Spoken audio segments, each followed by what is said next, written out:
Yes, we are live. Okay, good morning all of you. सबको मेरी तरफ से मेरा नमस्कार। और एक बार फिर भारतीय काउंसलिंग साइकोलॉजी एसोसिएशन आपके लिए एक लाइव वेबिनार लेके आया है, जिसमें आप अपने जो भी क्वेरीज हैं, जो भी क्वेश्चंस हैं, आप पूछ सकते हैं चैट बॉक्स में, कमेंट सेक्शन में। और आज की जो हमारी थीम है वो है डिप्रेशन के ऊपर। और ये डिप्रेशन के ऊपर आज जो हम डिस्कस करने वाले हैं, आज हम कोई आपको थ्योरी नहीं पढ़ाने वाले हैं। आज हम एक केस स्टडी के ऊपर हम लोग बात करेंगे, जो कि खुद हमारी जो आज स्पीकर हैं स्निग्धा मिश्रा, जिन्हें आप जानते हैं, जो कि भारतीय काउंसलिंग साइकोलॉजी एसोसिएशन की फाउंडिंग मेंबर हैं। अपना एक संस्था चलाती हैं लाइफ सफर्स करके। और साथ ही ये एक कोच हैं, प्रैक्टिसिंग काउंसलिंग साइकोलॉजिस्ट हैं और लंबे समय से इस फील्ड में काम कर रही हैं। तो ये आज अपनी एक लाइव स्टोरी, अपनी जो जीवन की जो कथा है उसके बारे में बताएंगी, कैसे इनकी लाइफ में डिप्रेशन आया, क्या कारण थे और उनका प्रभाव उनकी जिंदगी में क्या पड़ा, कैसे ये उससे बाहर निकली। और जब किसी भी इंडिविजुअल के, चाहे आप हो चाहे हम हो, देखिए हम यहाँ पर जो डिप्रेशन है उसको हम जनरलाइज करने जा रहे हैं। अभी तक जैसे कि हम हमेशा से कहते हैं कि हम जब फिजिकल इलनेस होती है तो हम डॉक्टर के पास जाते हैं, पर जब मेंटल इलनेस होती है तो हम डॉक्टर के पास नहीं जाते हैं। तो आज हम एज ए साइकोलॉजिस्ट हमारी जो प्रॉब्लम है हम उसको शेयर करने जा रहे हैं आपके साथ, कि जो डिप्रेशन है, जो कोई भी साइकोलॉजिकल डिसऑर्डर है, जो साइकोलॉजिकल प्रॉब्लम्स हैं, वो किसी को भी हो सकती हैं, उनसे बाहर आया जा सकता है। और इसके लिए हमारे बीच में आज स्निग्धा मिश्रा हैं। और आज हम बहुत एक एक चीज को समझने की कोशिश करेंगे कि डिप्रेशन में थॉट कैसे काम करते हैं, किस तरह के इमोशंस आते हैं, किस तरह के बिलीफ्स बन जाते हैं, फिजियोलॉजिकल लेवल पे क्या चेंजेस आते हैं, और जो इन्वायरमेंटल फोर्सेस होते हैं, किस तरीके से जो डिप्रेशन में जो इंडिविजुअल होता है उसके जो मेंटल जो हेल्थ होती है उसको ट्रिगर करता है, उसको अच्छा या बुरा करता है। तो स्निग्धा, वेलकम एक बार फिर से बीसीपीए के मंच में आपका स्वागत है। और Thank you so कहाँ से आप much. शुरू करना नमस्ते चाहेंगे? everybody. नमस्ते। Um, जहाँ से आप सवाल पूछे और जो भी आप जहाँ लेके जाएं कहानी को। ठीक है, डिप्रेशन की शुरुआत आपकी करते हैं कि पहली बार आपको कब लगा। देखिए, लगना तो बाद में होगा। आपको पहली बार सिम्टम्स कब से आने शुरू हुए कि लाइफ में कुछ ऐसा है जो अब पहले जैसा नहीं लग रहा है, लाइफ में कुछ मजा नहीं आ रहा है, इंटरेस्टिंग नहीं लग रहा है? तो कहाँ से आपको लगा? वो आपकी कौन सी एज का फेज था और उस समय कौन कौन सी चीजें आपकी लाइफ में चल रही थी? Okay, that's स्टार्टिंग a कैसे very हुई? very that's a very very long answer. तो मैं इसको कट शॉर्ट करके बिल्कुल बिल्कुल। सिस्टमैटिक आपको बताती हूँ। अ, हम्म। ये आपका जो सवाल है कि कैसे लगा, उसके पहले थोड़ी सी ग्राउंड वर्क और भूमिका बनाना जरूरी है कि वो डेवलप कैसे हुआ। So I got married in 2009 December and I move to Bombay, sorry Mumbai, मेरे मुंह से बॉम्बे निकलता है। तो हम मूव किए and it was just me and my husband and 6 to 8 months into the शादी which is around 2010, let's say around October or November, ऐसे में मुझे ऐसे लगा that things are not quite right. सबसे पहले आपके दिमाग में ये चलता है कि कुछ गड़बड़ है। सो वो कुछ गड़बड़ तब से थोड़ा ना लगना शुरू हुई थी। एंड हुआ ये था that I was born and brought up in a joint family and बहुत सारी एक्सटेंडेड फैमिली थी मेरे नेटिव प्लेस पे। लखनऊ की हूँ मैं, तो बड़े सारे लोग थे, सबसे मिलना जुलना सब कुछ बचपन से था। Suddenly when I went to Bombay, I hardly knew anybody. हमारा कोई ऐसा बहुत सोशल सर्कल नहीं था, और जो थोड़े बहुत हम लोग जानते थे जिनको, वो बहुत different different areas of Bombay रहते थे, तो हम उनसे मिल नहीं पाते थे। तो इवन तो हम जिस जगह पे रहते थे वो बहुत अच्छी थी, and I will tell you how that place help me cope. जो जगह थी जहाँ पे हम रहते थे, तो वो लोनलीनेस धीरे धीरे बहुत ज्यादा क्रीप करने लगा अंदर, and my husband got really really busy. And जैसा होता है नॉर्मली शादी में, specially I don't know arrange marriage setup में कैसा होता है, बट मेरे साथ लव मैरिज थी, और पहले we were friends and then we were dating and then we got married. तो वो आपके जो सुहाने सपने होते हैं, वो सुहाने सपने उतने सुहाने नहीं होते जब आप घर गृहस्थी में घुसते हो। एंड जो मेरा फेमिलियर सेटअप पहले था वो ये था कि जो अक्सर काफी घरों में होता है कि एज अ डॉटर आप बहुत काम नहीं करते हो घर का, आपको, और हमारे घर में बहुत ज्यादा ज्यादा नहीं बोलूंगी, बट जैसे normal middle class upper middle class families में होता है कि काम करना है, पढ़ाई करनी है, अपनी पहचान बनानी है, दैट वाज अ गिवन। मतलब ऐसा नहीं था कि आप लड़के हो या लड़की हो तो you have a choice of working not working. if you will not work, if you will not have a career, what else will you do, you know? तो वो सारे प्रश्न थे जो दिमाग में थे। तो आप सडनली आप गृहस्थी संभाल रहे हो जिसका आपको ABCD नहीं पता है। I'll tell you छोटू सा example. When I first started cooking at home, एक तो मेरा ये था कि यार मैं क्यों खाना बनाऊं, खाना जब दोनों लोग खा रहे हैं तो दोनों बनाएंगे। बट वो एक चीज थी तो थोड़ी सी very was very difficult for me to manage. यार व्हाट द हेल, मतलब मैं ये औरत वाले रोल में कहां से आ गई यार, this wasn't how it is supposed to be. even though my husband is very very progressive, but वो subtle patriarchy हम सबके अंदर होती है, चाहे हम कितने भी प्रोग्रेसिव हो या जेंडर न्यूट्रल हो, वो निकलते निकलते टाइम लगता है, सीखते सीखते टाइम लगता है। तो anyway, so I was giving you a छोटू सा एग्जांपल दैट मुझे खाना बनाना आता था, बहुत शौक था, बट ये रोज का दाल was very difficult for me. तो मुझे पता ही नहीं था कि क्वांटिटी कितनी बनानी है खाने की, तो शायद मैंने 6 लोगों के हिसाब से खाना बनाया था। तो पहली वो बार 2 हमने लोगों के लिए 2 लोगों का खाना मैंने 6 लोगों के हिसाब से बनाया था। तो वो मतलब आई थिंक हमने हफ्ते भर वो खाना खाया था, सुबह शाम सुबह शाम सुबह शाम, because you have to finish that and you don't want to throw so much food away. So हमने 6 दिन एक ही खाना खाया था। So that's just a funny bit of it. But I was telling you that, I think around 10 months into the wedding, into the marriage, I realized that there's something off. Yeah. तो यानी कि जो आपने एक main चीज बताई कि 2 चीजें मुझे समझ में आई एज ए साइकोलॉजिस्ट कि एक तो जब आप मुंबई गए तो एक आइसोलेशन हुआ, आइसोलेशन के कारण कि आपका जो सोशल इंटरेक्शन था वो खत्म होने लग गया, जहाँ पर आप अपने आप को पहले वेंटिलेट कर पाते थे। अब वो क्योंकि फैमिली में 2 ही लोग हैं, पति बिजी रहते हैं और आप घर पे ही हो, तो आपका इंटरेक्शन किसी और के साथ नहीं हो रहा है। और जो मेट्रोपॉलिटन सिटीज में जो लाइफ होती है अक्सर कई बार ऐसी हो जाती है कि आपको यही नहीं पता होता कि आपके पड़ोस में कौन रहता है, तो इंटरेक्शन बहुत कम होता है। ये हमारे साथ एक्चुअली था नहीं। आई विल टेल यू ये गड़बड़ क्यों हुई, और इसकी वजह मैं ही थी। it was luckily not the case, and as we progress and tell you कि जब मैं उभरी डिप्रेशन से और कैसे उभरने लगी, and how my friends in the building, how neighbors and the society, जैसे मैंने आपको बोला था जिस जगह पे मैं रहती थी, how that helped me cope and get out of depression. Sorry to cut you short. You were being a therapist. It's okay. No, I'm not working as a therapist, just I'm I facilitating know. the things for the those viewers. No, तो I'm just kidding. तो 2-3 चीजें थी कि एक तो shift हुए, अकेलापन था, सोशल इंटरेक्शन कम हुआ, ऊपर से जो पहले से आप एक लाइफ को जी रही थी कि लाइफ को ऐसा होना है, यानी कि दिमाग में कुछ चीजें पहले से थी कि जेंडर के रोल्स डिफाइन थे कि नहीं इक्वालिटी होनी चाहिए, और जब वो शादी के बाद देखा कि देयर इज नो इक्वालिटी तो वो उसने डिस्कम्फर्ट पैदा करना आई होप कि उसने शुरू No. किया। I will disagree. I will disagree. It wasn't that there was no equality. There was equality, but what I was expecting, the level at which I was expecting was not there. No, I am saying कि जैसे दिमाग में है कि gender का role ये होना चाहिए। आई एम नॉट सेइंग कि आपके पार्टनर के थ्रू ऐसा हो रहा है, पर आपके दिमाग में हो सकता है कि कुछ थॉट हो कि जेंडर में जब 2 लोग साथ रह रहे हैं, तो चीज़ें साथ होनी चाहिए। जब वो चीज़ नहीं दिखी, अब कई चीज़ है ना, अब हस्बैंड बाहर जा रहा है तो वो उतना हेल्प नहीं कर सकता घर के हाउसहोल्ड के काम में, तो वो अलग फैक्टर्स होंगे, पर दिमाग में जो आपके चल रहा है मैं उसकी बात कर रहा हूँ कि ऐसा हो सकता है, एंड यू नो बेटर कि जो चीज़ें हैं वो जैसा सोचा था वैसा नहीं दिख रही हैं। और इस तरह से हम देखते हैं कि कई बार जो क्लाइंट की लाइफ में फिर वो एक पैटर्न स्टार्ट होता है नेगेटिव थॉट्स का, और भी चीजें उसमें ट्रिगर होना शुरू होती हैं, तो उसी तरफ को हम जाएंगे। तो पहला जो फैक्टर हमें समझ में ये आया।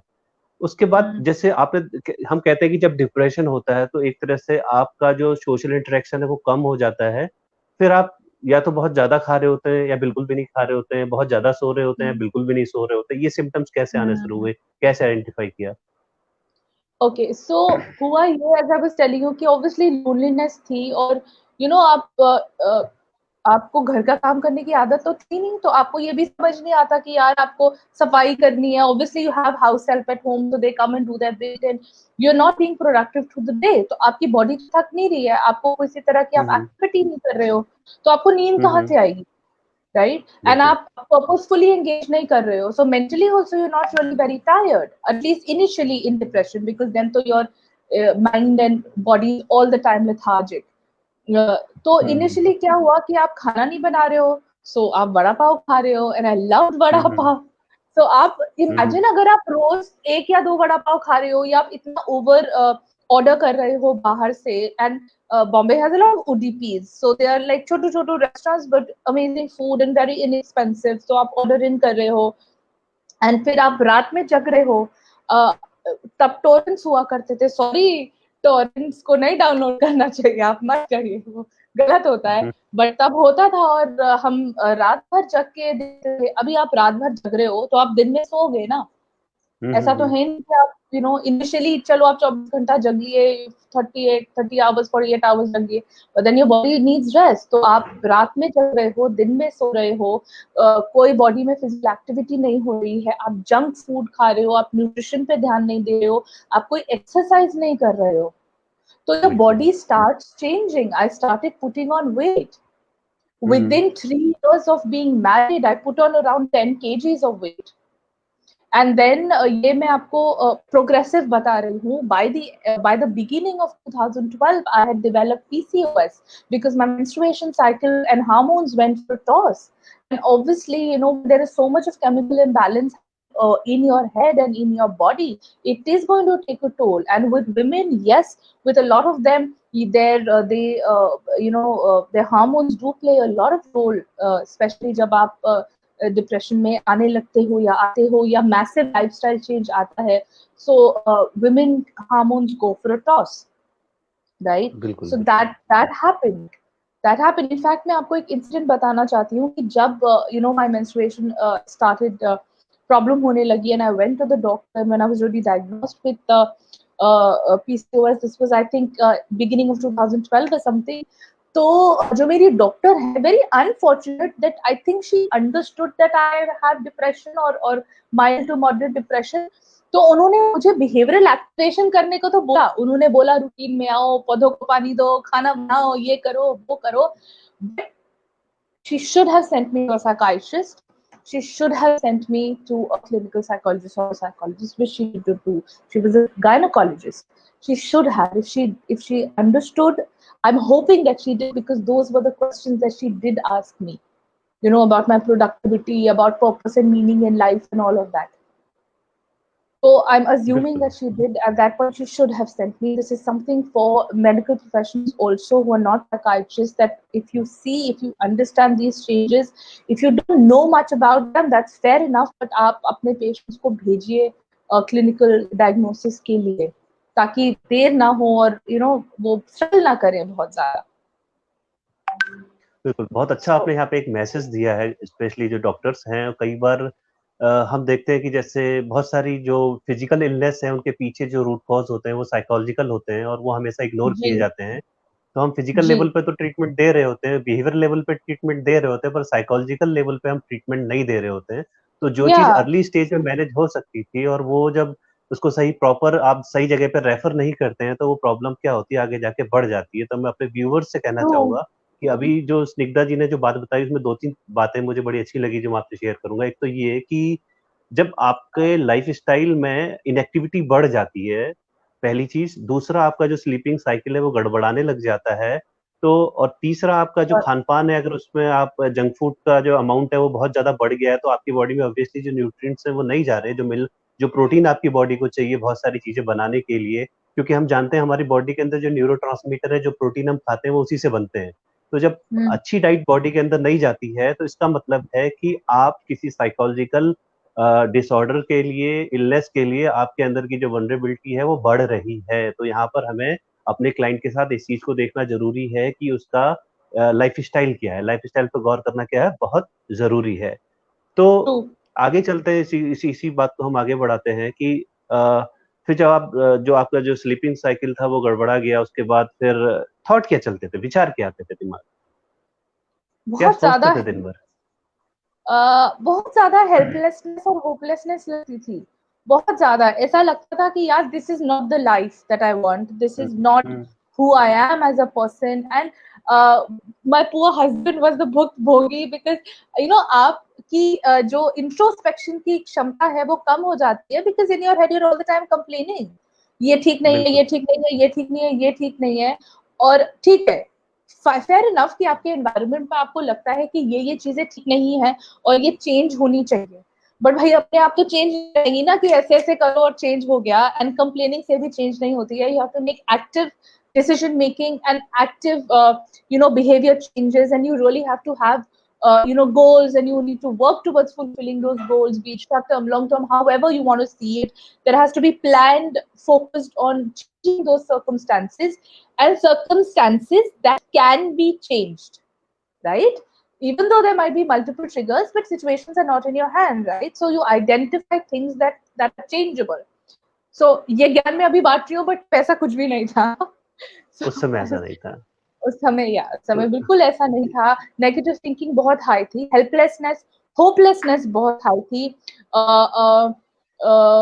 Obviously blaming, judgement, labelling, and जिसको हम कहते हैं मैक्सिमाइजेशन ऑफ नेगेटिव्स बहुत ज्यादा था. मिनिमाइजेशन ऑफ पॉजिटिव्स बिल्कुल नहीं था. ग्रैटिट्यूड का कोई नामो निशान नहीं था.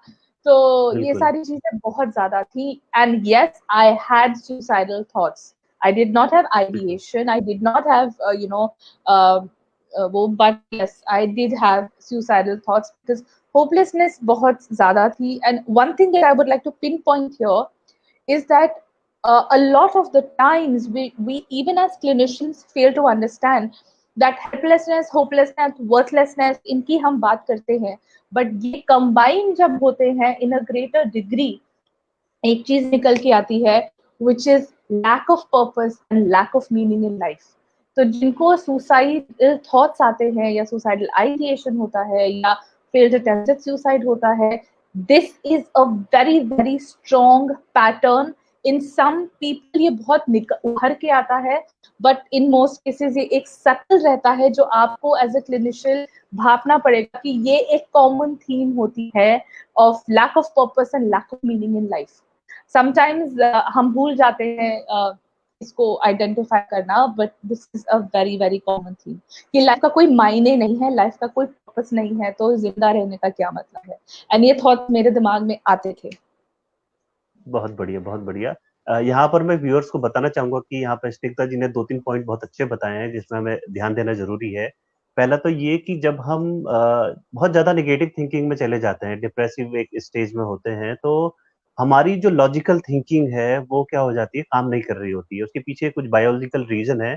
आप सभी लोग जानते हैं कि जब हम स्ट्रेस में होते हैं या डिप्रेशन में होते हैं, एंग्जाइटी में होते हैं, तो हमारी body fight and flight mode पे होती है. और ये जो फाइट एंड फ्लाइट मोड होता है, ये हमारी बॉडी का एक इमरजेंसी मोड होता है.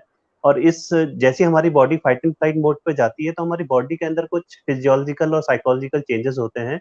तो जो हमारी जो लॉजिकल थिंकिंग करने के लिए जो हमारी ब्रेन का एक पार्ट है जिसे हम प्रीफ्रंटल कॉर्टेक्स कहते हैं, वहां पर क्या है कि ऑक्सीजन की सप्लाई, ब्लड की सप्लाई कम हो जाती है, क्योंकि बॉडी ये मान के चलती है कि ये इंडिविजुअल अभी किसी खतरे में है, और खतरे का मतलब कुछ भी हो सकता है.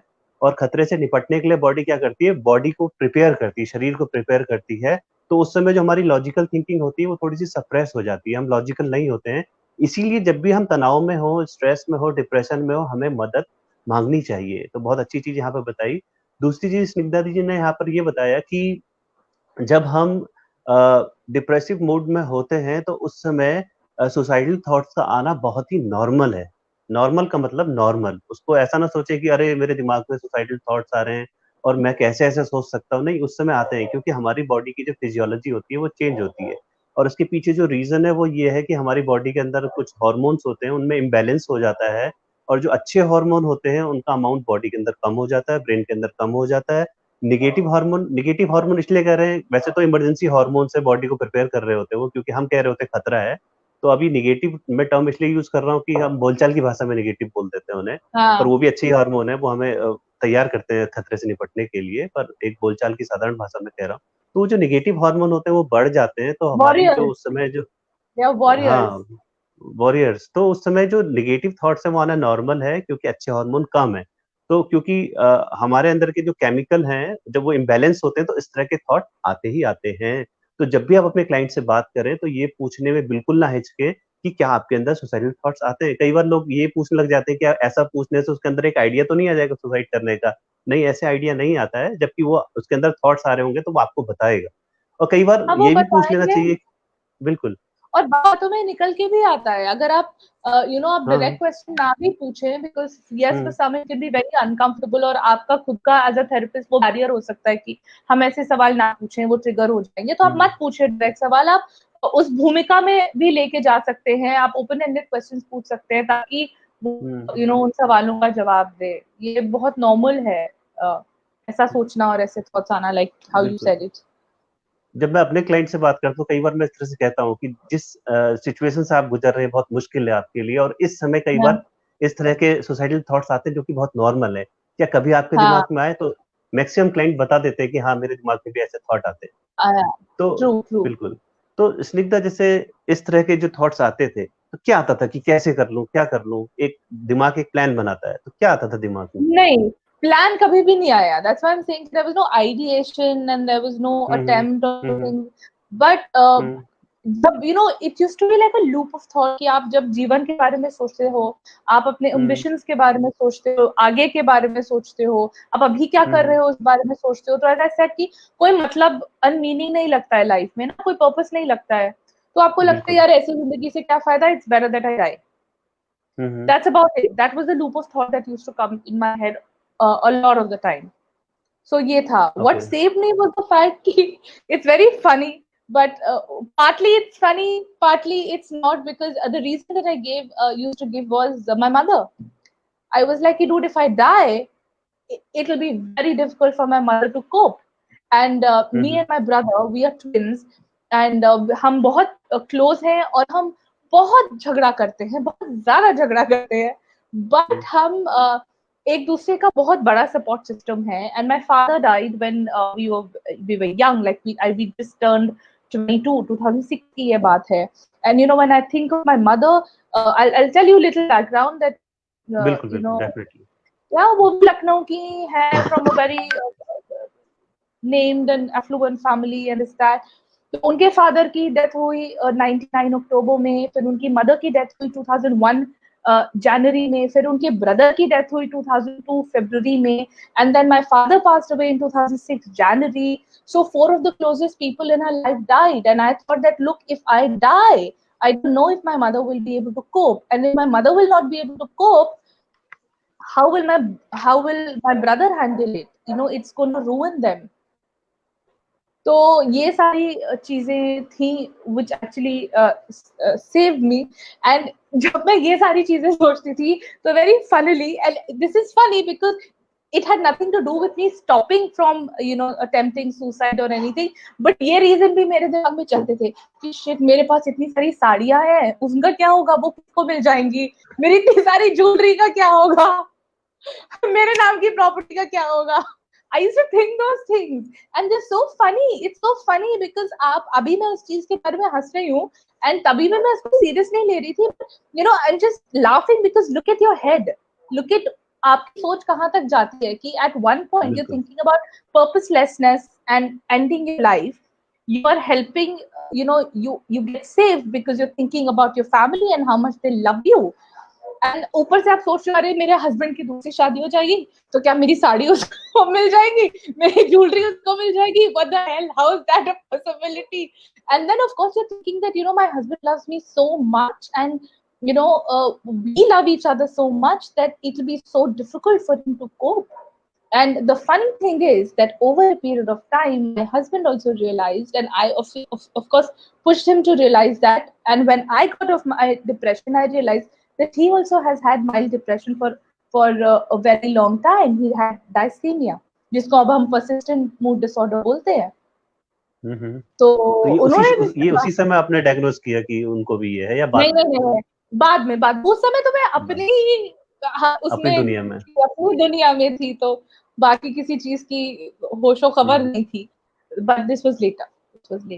तो यहाँ पे आपने एक बहुत अच्छी चीज़ ये बताई कि एट लीस्ट कि जब किसी इंडिविजुअल के पास एक सपोर्ट सिस्टम होता है, इमोशनली जब बॉन्डिंग होती है, तो कहीं न कहीं दिमाग में आपके थॉट आता है कि यार अगर मैंने ये किया तो उनके ऊपर क्या गुज़रेगी? तो ये जो आपके अंदर जो एम्पैथी वाला जो एक पार्ट है, ये कई बार मैंने कई इंडिविजुअल्स जो मेरे पास क्लाइंट आते थे उनके अंदर देखा कि जब वो सोचते थे कि अगर मेरे को कुछ हो गया तो how would my mother will react. तो ये जो पार्ट Yeah, है ये बहुत अच्छी चीज़ है कि अगर कोई इंडिविजुअल इन सब जब डिप्रेसिव एपिसोड से गुज़र रहा है, उसकी बॉन्डिंग कुछ लोगों के साथ है, उसके पास कुछ ऐसा सपोर्ट सिस्टम है जिसके लिए वो कुछ भी कर सकता है, तो ये चीज़ें वहाँ पर yeah, काफ़ी हेल्प करती हैं। तो अपने व्यूअर्स से कहना चाहूँगा कि जब अपने क्लाइंट को आप देखें तो उनके सपोर्ट सिस्टम को खंगालने की कोशिश करें कि ऐसे कौन लोग हैं उनकी लाइफ में, जो किसी भी सूरत में, किसी भी हाल में उनके पास खड़े रहेंगे मदद के लिए। ये बहुत एक बड़ी मदद होती है किसी भी जो इस तरह की फेज़ से गुज़र रहा होता है, तो इनके बीच में लिंक करना ज़रूरी है। कई बार हम सब अपने आप में हनुमान की तरह हैं, हम अपनी पावर को, अपने लोगों को भूल जाते हैं। तो कई बार हमें yeah. याद दिलाने की ज़रूरत है कि हमारे लाइफ में भी कुछ ऐसे मीनिंगफुल लोग हैं, जो हमें सपोर्ट कर सकते हैं। तो स्निग्धा फिर आगे किस तरह से चीज़ें और बढ़ी या यहाँ से कौन-सा वो अभी टर्न आने वाला है कि जहाँ समझ में आए कि अरे! ये तो फिर दिमाग में क्या चल रहा है? किसने मदद करी? कौन वहाँ पर आपका हेल्प करने के लिए आया? देवदूत बन सबसे के पहले आया? मैं एक फनी चीज आपको बताती हूँ। मैं यही सोचती थी कि अरे अगर मैं मर गई तो मेरे हस्बैंड की दूसरी शादी हो जाएगी, it be so sad because he will not be able to find a wife like me. Hmm, hmm. I used to think that कि मेरे जैसी हुँ, बीवी तो उसको मिलेगी नहीं, like I am a partner and we are friends, hmm, and hmm, friend वाली वाइफ तो उसको मिलेगी नहीं, फिर उसको कोई वो घर गृहस्थी वाली औरत टाइप लड़की मिल जाएगी, that will be very hmm, sad hmm, for him. So that also was a thought, and I'm laughing about it now. But yes, this was a thought that used to go in my head. And hmm, hmm, sometimes, like Amit and me, my husband's name is Amit. So Amit and me joke about it, और मैं वो बोलती हूँ कि यार देखो, you know, by thought about who saved me, कि भैया तुमको लड़की तो मिलने नहीं वाली अगर मुझे कुछ हो जाएगा. That is why, you know, I didn't do anything, no self harm. But anyway, jokes apart. So what happened and how I started coping was that. One of my next door neighbors, she was a very social person, and I used to be huddled at home. Let me tell you, मैं घर में बंद रहती थी. हुँ, Okay, हुँ, मैं कहीं किसी से मिलती नहीं थी, कुछ नहीं होता था.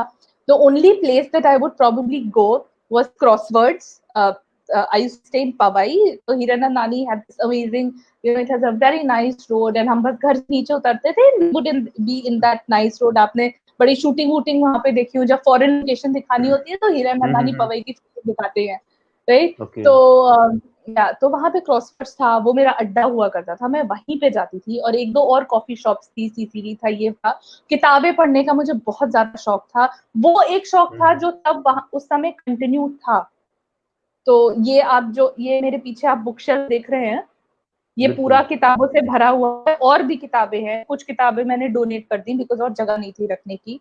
तो ये हुँ, सब हुँ। मेरे बॉम्बे में खरीदी हुई मोस्टली किताबें हैं, कुछ पढ़ाई की, कुछ अदरवाइज एंड एवरीथिंग. ये पूरी लेयर्स से अंदर तक घुसा हुआ है. तो ये जो दिस किताब पढ़ते हेल्प. थे ये थोड़ा-सा यहाँ इंटरप्ट कर रहा हूँ कि ये जो किताब पढ़ते थे उस दौरान, तो वो किस तरह की किताबें होती थी? वो हेल्प करती थी या ट्रिगर करती थी? एक्चुअली ट्रिगर करती थी because okay, I was reading क्यों करती थी? autobiographies. I'll tell you, okay. I was reading hmm, autobiographies. I was reading about different writers and different philosophers and this and that. और थोड़ा हुँ, मैं spiritual bend of mind में भी चली गई थी, जो बहुत बुरा हुआ था. एटलीस्ट मेरे एक्सपीरियंस है वो बहुत ही बुरा एक्सपीरियंस था. ये मुझे बाद में हुँ, रियलाइज हुआ, क्योंकि वो आपको मेटाफिजिकल और ये सारा चक्करबाजी से बताते हैं, तो आपका रैशनल थिंकिंग वैसे भी नहीं आपकी होती है. हुँ, और हुँ, आप और कंफ्यूज हो जाते हैं, और इरेशनल और अजीबोगरीब तरीके की बातें और सोच में पड़ जाते हैं. तो एटलीस्ट मेरे बिल्कुल, बिल्कुल। एक्सपीरियंस है वो मेरे डिप्रेशन के लिए वो बिल्कुल कारगर नहीं था. It did not hmm, help hmm, me at hmm, all. तो ये सारी ऑटोबायोग्राफीज फिलोसफर्स थिंकर्स पढ़ते हैं. अभी ये तो अचीवर्स हैं, और आप क्या हो? हुँ, हुँ, आप अचीवर नहीं हो, और आपको हुँ, बार हुँ, बार लग रहा है कि आप अचीवर नहीं हो. तो they did hmm, not hmm, help. So 1.5 years into the depression, this was एक शौक जो खत्म हो गया. खाना बनाने का शौक था, डिफरेंट क्विजीन्स ट्राई करने का शौक था, वो खत्म हो गया. गाना गाने का शौक था, म्यूजिक सुनने का शौक था, वो खत्म हो गया. सिर्फ एक शौक था जो शायद बचा रहा था, वो था ड्रेसअप होने का. वो बाद में आया, like makeup and grooming and all that. Hmm, hmm, वो बचा रहा. And the second was because my husband and me really shared that interest was watching movies. तो वो हमारा शौक बचा रहा है, वो अभी भी है. हम बहुत बहुत पिक्चर देखते हैं, बहुत पिक्चर देखते हैं. तभी भी देखते थे और अभी भी देखते हैं. हुँ, तो हुँ, इंग्लिश मूवीज का हमको बहुत शौक है. तो वो हम देखते हैं, वो शौक बचा रहा। उसके अलावा सारे शौक खत्म हो गए। म्यूजिक शायद ही मैं कभी सुनती थी, म्यूजिक का शौक अब लॉकडाउन में जाके वापस जगा है, गाना गाने का शौक लॉकडाउन में वापस जगा है, खाना बनाने का शौक अभी वापस जगा है। नॉट दैट इतने सालों से मुझे डिप्रेशन नहीं रहा था, बट वो शौक मर गए थे, तो ये वाली चीजें थी। तो gradually, and I have to tell you that it was really bad, because मैं जैसे बता रही थी, मैं घर में बंद रहती थी, मैं कहीं नहीं जाती थी, मैं किसी से मिलती नहीं थी, मैं 3-3, 4-4 दिन तक नहाती नहीं थी, मैं ब्रश नहीं करती थी, मैं बाल जूड़े में बंधे होते थे या जैसे थे, मेरे बालों की क्वालिटी खराब हो गई थी, स्किन ठीक थी लकीली, बट पर्सनल ग्रूमिंग पे शायद नहाती तब कि जब कहीं बाहर जाना होता था या वॉक पे जाना होता था, या we had to go for dinner and whatever, तो it was really that bad. मतलब आपका पर्सनल हाइजीन पे बिल्कुल ध्यान नहीं था। एज ऑलवेज, आप काम नहीं कर रहे हो, आप खाना नहीं बना रहे हो, तो आप बकवास चीजें खा रहे हो, राइट?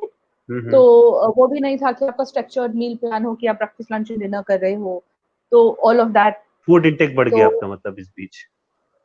फूड इंटेक नहीं बढ़ा था। था, नहीं, फूड इंटेक नहीं बढ़ा था, बकवास जंक फूड खाना बढ़ खाना गया। पड़ा था, जंक फूड ओके। बढ़ गया था, द क्वालिटी ऑफ फूड ये बढ़ गया था। तो आई वाज थिंक कि पर्सनल हाइजीन पे उस समय बिल्कुल ध्यान नहीं था, मैं घर में बंद रहती थी।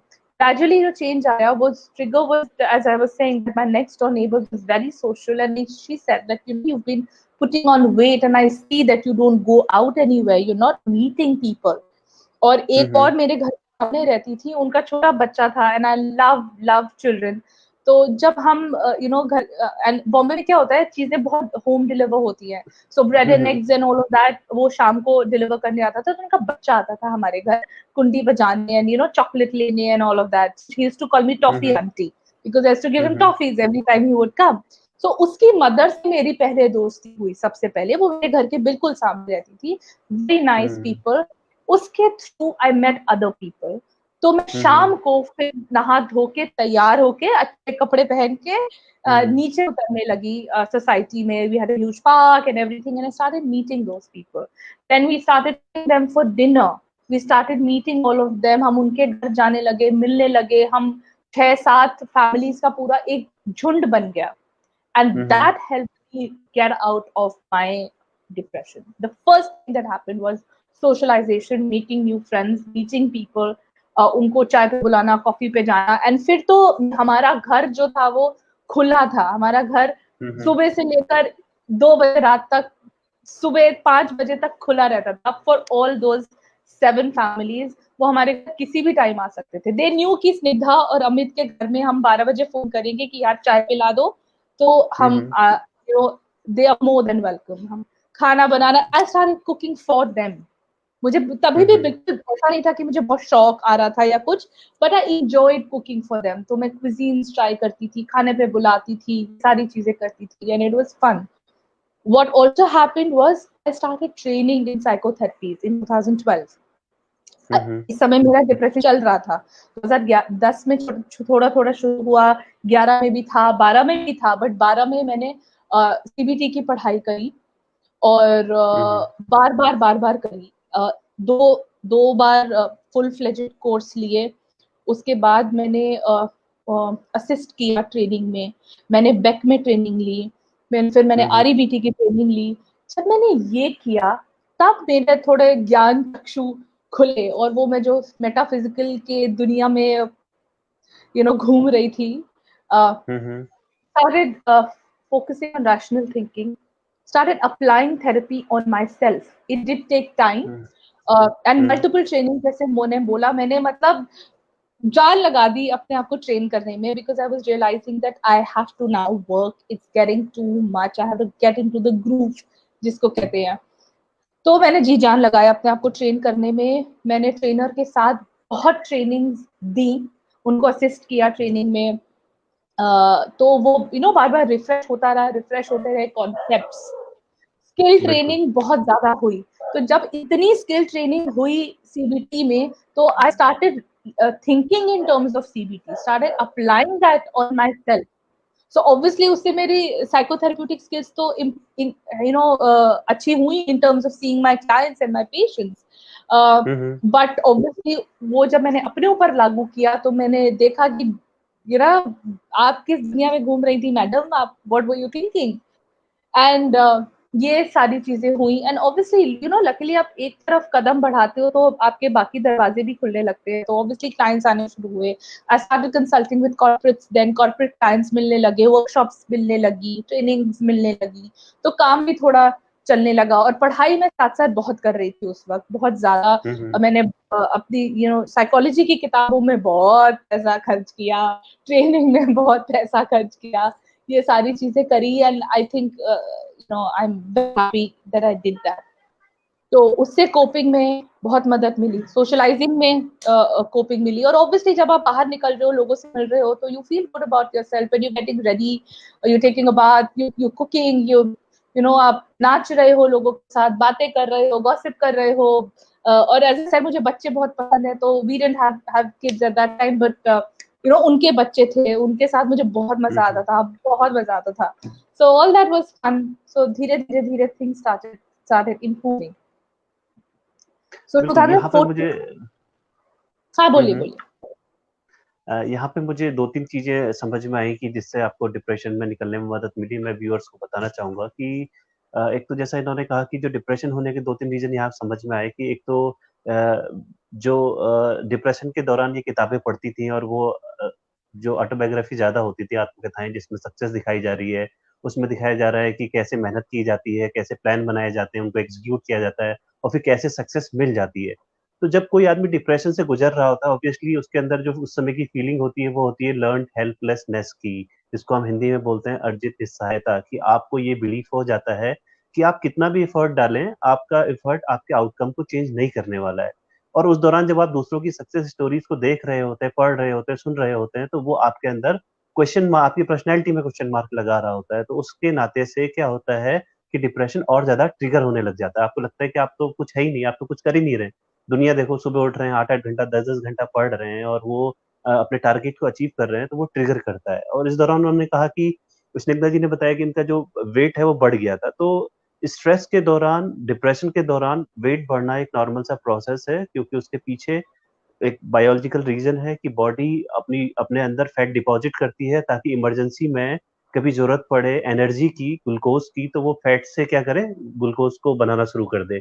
तो उस दौरान बॉडी ऐसा कर सकती है, और जब लॉन्ग टर्म तक बॉडी एक स्ट्रेस वाली सिचुएशन में रहती है, तो कई बार बॉडी क्या सीख जाती है कि ये जो बॉडी वेट है, ये इसका ऑप्टिमल लेवल का बॉडी वेट है और बॉडी उसको कंटिन्यू रखती है। फिर उसके बाद आप कई बार एक्सरसाइज करते हैं, 5-7 किलो ऊपर-नीचे होता है, फिर बॉडी बैक वहीं पे मारने लग जाती है। स्टोरी तो ऑफ माय स्ट्रेस लाइफ। के दौरान यस, तो ये हमको समझना पड़ेगा कि स्ट्रेस के कारण ऐसा होता है। और कई बार जैसे ये स्ट्रेस और लंबा चले, ये डिप्रेशन और लंबा चले, तो ये और फिजियोलॉजिकल बीमारी भी ला सकता है। ये आपको टाइप 2 डायबिटीज़ की तरफ को ले जा सकता है, ये आपको हाइपरटेंशन की तरफ को ले जा सकता है, ये आपको आर्थराइटिस की तरफ को ले जा सकता है, ये आपके अंदर अल्सर से रिलेटेड प्रॉब्लम की तरफ भी ले जा सकता है। पर ये अच्छा रहा कि जैसा कि स्निग्धा जी ने बताया कि इनके जो सोशलाइज़ेशन था वो स्टार्ट हुआ, इन्हीं के आस-पास के लोगों के साथ इनका इंटरेक्शन स्टार्ट हुआ, वहाँ पे बच्चे थे और बच्चों के साथ इन्हें रहना अच्छा लगता था। तो वो जो इंटरेक्शन वाली फीलिंग थी, वो जब स्टार्ट हुई, और मुझे लगता है कि जब इनका इंटरेक्शन हुआ होगा तो उनका खान-पान भी चेंज हुआ, क्योंकि लोग आ रहे हैं तो ये कुकिंग कर रहे हैं। उससे पहले तक हाँ, कुकिंग शायद नहीं कर रहे थे, और जो फास्ट फूड ज़्यादा कर खा रहे रहे थे, तो थे लोगों के तो कर रहे थे बट हुँ, शौक से नहीं कर रहे थे, तो ठीक है खाना बना है तो बना बिल्कुल, दिया, बट व्हेन बना एवरीबॉडी है। स्टार्टेड ईटिंग टुगेदर, वो कुछ उन्होंने बनाया, बिल्कुल। कुछ हमने बनाया, ये सारी चीजें थी। And yeah one one person also I like to give credit to was one of my cousins, my second cousin और third cousin used to stay very close to our house. तो वो हुँ, हमारे हुँ। घर के पास शिफ्ट हो गए, पहले वो कहीं और रहते थे, तो हमसे उनसे मुलाकात नहीं थी। इनफैक्ट बचपन से उनसे कोई मुलाकात नहीं थी, वो जब हमारे घर के पास हुए तो हम बहुत मिलने लगे। So my cousin brother and his wife, and then they were hmm. expecting the baby and everything, so we became very close, and उनके घर बहुत आना जाना था, तो that also really helped me because they were the closest family that I had there. And as I said, Lucknow में तो मेरी बहुत बड़ी फैमिली थी, बहुत सारे cousins and third cousins, और हम सब आपस में मिलते थे सब, तो that also helped, that cousin of mine. तो इस तो आपकी केस स्टडी से ये पता चल रहा है कि आपने जो पहला स्टेप लिया वो बिहेवियर के ऊपर चेंज किया। क्योंकि थॉट Yeah, प्रोसेस वैसा ही था, थॉट प्रोसेस में बहुत ज्यादा सिचुएशन चेंज नहीं हुई, थॉट प्रोसेस yeah. चेंज नहीं हुई, और लेकिन बिहेवियर में जब चेंज किया, सोशलाइजेशन होने की जब कोशिश Yes. करी, और एक आपके साथ मुझे लगता है अच्छी चीज और ये रही कि आप अपने हस्बैंड के साथ जो मूवीज देखती थी, एटलीस्ट 2 से ढाई घंटे के लिए आपके दिमाग में वो नेगेटिव थॉट शायद वो थोड़ी देर के लिए सबसाइड हो चले जाते, इधर उधर हो जाते होंगे, और आप मूवी में इन्वॉल्व होती होंगी तो थोड़ा सा नेगेटिव थॉट्स का इम्पैक्ट बॉडी में कम पड़ता होगा। आई होप ऐसा कुछ महसूस किया आपने हाँ, मूवी देखने के दौरान? हाँ, यू फील अ सेंस, जैसे मैंने बोला शुरू में भी और शायद अभी भी आपको मेरी बातों से ये लग रहा होगा दैट मेरे लिए सेंस ऑफ लोनलीनेस बहुत हाई था। तो वो जब हम कुछ काम साथ में करते थे, which is of course watching a movie और गोइंग आउट फॉर डिनर्स और ड्राइव्स और व्हाटएवर, उनको भी ड्राइव करने का बहुत शौक है और मुझे भी ड्राइव करने का बहुत शौक है। और बॉम्बे में यू नो सड़कें लंबी लंबी होती हैं, तो हम रात में कभी ड्राइव पे निकलते थे या कुछ, तो मजा आता था। तो ये सारी चीजें जब हम करते थे, ऑब्वियसली सेंस ऑफ टुगेदरनेस लगता था, और वो जो इतने बिजी रहते थे एंड यू नो हमको एक दूसरे के साथ टाइम मिलता था, तो दैट ऑल्सो रियली हेल्प। और नेचुरली आप जब साथ में हैं एंड जब आपका लाइफ में उस समय predominant one of the factors is also loneliness, तो आप ऑब्वियसली इतना नेगेटिव नहीं फील करते हो उस दौरान। बट माइंड यू, आपके you know base of your head, जहाँ पे यू नो लाइक आपका ग्राउंडिंग है ऑफ योर थॉट्स और whatever, I just you know like मैं भूमिका बनाने की कोशिश कर रही हूँ ताकि आपको समझ आए कि मेरे दिमाग में कैसे चल रहा था। That never shifted, that negative beliefs at that point also never shifted. वो ठोस रूट ऑफ नेगेटिव बिलीव्स और नेगेटिव थॉट्स वहां पे जमे हुए थे। तो वो मोमेंटरीली हैप्पीनेस, या वो मोमेंटरी हैप्पीनेस ऑफ कोर्स मिलती थी, बट आपके दिमाग में ऑब्वियसली रहता था हमेशा कि ये मोमेंटरी है, this will go back to how it is, how negative or how बिल्कुल। bad it is, and how not right things are, how not right life is, you know. And you know, nobody knew ऐसा that I had depression. Nobody knew. Smiling I put depression ना? also because I've always been someone who's very talkative, and you know the face that I have, and always talking and laughing and chirpy. Nobody knew. अब मैं जब किसी को बताती हूँ तो लगता है are you serious? Did you? And in fact थोड़े समय पहले, आई थिंक लास्ट ईयर की बात है या इसी साल शुरुआत की बात है, मैंने एक फोटो शेयर करी थी, वो फेसबुक पे वो अपने आप शेयर आ जाता है, and I was that was 2012 अक्टूबर की फोटो है। मेरे कजिन का जनेऊ था, तो यू नो जनेऊ ब्राह्मणों में से ना बिल्कुल ऐसे शादी ब्याह जैसे होता है, तो सारा बिल्कुल पूरा बिल्कुल। कुनबा and you know everybody was there Lucknow में। तो बिल्कुल। I that was the peak of my depression, and I was all you know बढ़िया से all your jewelry and sari वाड़ी all that, you know, नाच गाना, everything was happening. And I shared that picture and I wrote a question that, can you see that I have depression? And people gave all kinds of reasons. This, that, तुम्हारी आंखों में ऐसा है, तुम्हारे मुंह पे ऐसा है, तुम्हारी स्माइल ऐसी है. I said, dude, you were all there with me during that function. Did you ever assume, did you ever think that I had depression? Did not. And शायद अगर मैं ये सवाल ऊपर क्वेश्चन मार्क डाल के ना पूछती तो शायद आपको पता भी नहीं चलता कि मुझे डिप्रेशन है, सिर्फ ऐसे फोटो को देख के. So this is another thing that you know, you don't know people's stories. You don't know the battles that they are dealing with and what's happening inside their head, no matter how they look. So that's something I think we can also learn, and that's ये something that I also learned. बिल्कुल, ये बहुत अच्छी चीज ये बताई कि cognitive level पे कोई डिफरेंस नहीं पड़ा, पर जो एक्टिविटी कर रहे थे उससे थोड़ा सा रिलैक्स मिलना शुरू हुआ, पर दिमाग में ट्रिगर करता था वो चीजें फिर से लौट के आएंगी। और जब Yeah. 2012 में सीबीटी और ईबीटी के जो ट्रेनिंग वगैरह किया, उनको बार बार पढ़ा, समझने की कोशिश करी, जो कॉग्निटिव जो स्टफ है वो किस तरीके से हमारी फिजियोलॉजी में इफेक्ट डालता है, तो उसके बाद और इंसाइट डेवलप होना शुरू हुआ। ठीक है। Yeah. आज जब यहाँ पर आप बैठे हो एज ए साइकोलॉजिस्ट, आप अपने आप को देखते हो, तो ये डिप्रेशन स्टार्ट होने से पहले, यानी कि आपका जो अर्ली चाइल्डहुड बोले, एडोलेसेंट बोले, तो वहाँ पर कौन-कौन से ऐसे फैक्टर्स थे जो साइकोलॉजिकल वल्नरेबिलिटी के तौर पे वहाँ पर आपके अंदर पर्सनैलिटी के पार्ट थे, और वो जब आप शादी करके मुंबई की तरफ को गए, जिसके नाते वहाँ पर एक सिचुएशनल चेंज हुआ और वो ट्रिगर होना शुरू हुए। क्या आपको लगता है कि पास्ट के एक्सपीरियंसेस भी कुछ ऐसे थे जिन्होंने, जब आपका डिप्रेशन हाँ. वाला फेज चला, तो वो एक जो पूर्ववर्ती कारक के तौर पे आए, प्रीडिस्पोजेबल फैक्टर्स के तौर Yes. पे आए? आप इतनी शुद्ध हिंदी बोलेंगे तो मुझे कुछ समझ में नहीं आएगा, बट आई लाइक दैट इसलिए वर्ड. मैंने आप फिर से बोलिए. नो नो, आप फिर से बोलिए तो मुझे याद हो जाएगा. पूर्ववर्ती कारक यानी कि प्रीडिस्पोजिशनल फैक्टर्स। पूर्ववृत्ति कारक, हाँ, हाँ, बिल्कुल। राइट? प्रीडिस्पोजिशंस. बिल्कुल, बिल्कुल, ओके, बिल्कुल। तो yes, primary predispositions were there. One, that even though मेरी जो family थी, कोई ऐसा लड़के लड़कियों में कोई पक्षपात जैसी चीज नहीं होती थी, एटलीस्ट मेरे पेरेंट्स की तरफ से नहीं होती थी, but it was a patriarchal setup, okay, like the father, the head of the family, and all that. वो चीज मुझे बचपन में भी कभी, I know as I was growing up, मुझे कभी समझ में नहीं आई, and तो वो setup I think was a predisposition after I got married, that I was like, dude, this is something that I don't want in my family. तो but वो हुई, सटल वे में हुई, ऐसा नहीं था that my husband is the head of the family, अगर कोई बाहर से मेरे घर में मैं हेड ऑफ द फैमिली हूँ, मतलब लाइक टिपिकली सो टू से, बट वो सटल जेंडर डिफरेंसेस होते हैं, फिर भी जो मुझे समझ में नहीं आ रहे थे, वो typical man role and woman role and this that, वो अभी भी मुझे समझ नहीं आते, बट आप मैच्योर होते हो, your acceptability towards different belief systems बढ़ जाती है, and how that interplay in your life and how you start coexisting with it, वो भी बढ़ जाता है. तो but वो एक predisposition था that I was very I'm a very strong feminist. थोड़ा और नारी मोर्चा वाला जो हिसाब किताब था वो तब था, आप यंग होते हो, you have that vision that हम दुनिया बदल देंगे kind of a दुनिया thing. बदलने वाला एक एटीट्यूड होता है. वो मेरे अंदर अभी भी है, बाय द वे, आपको पता होगा, आप सुनते हैं, पढ़ते हैं मेरी बातें, तो आपको पता होगा वो अभी भी है, वो निकल नहीं सकता. और वो फैमिली ट्रिगर भी था कि थोड़ा पॉलिटिक्स में भी है one part of the family, और बहुत सारा कुछ है उस तरफ में, तो मेरी जो एक ऊपर जनरेशन है, देवर लाइक कि हमारे घर से यही जा सकती है पॉलिटिक्स में. मैंने कहा मुझे तो निकालेंगे बाहर कि इतना बोलती है, तो बिल्कुल नहीं जा सकती पॉलिटिक्स में. But anyway, to cut the story short, तो वो जेंडर वाला जो चीज था, पेट्रियार्कल सेटअप वाला चीज था, वो एक प्रीडिस्पोजिशन था.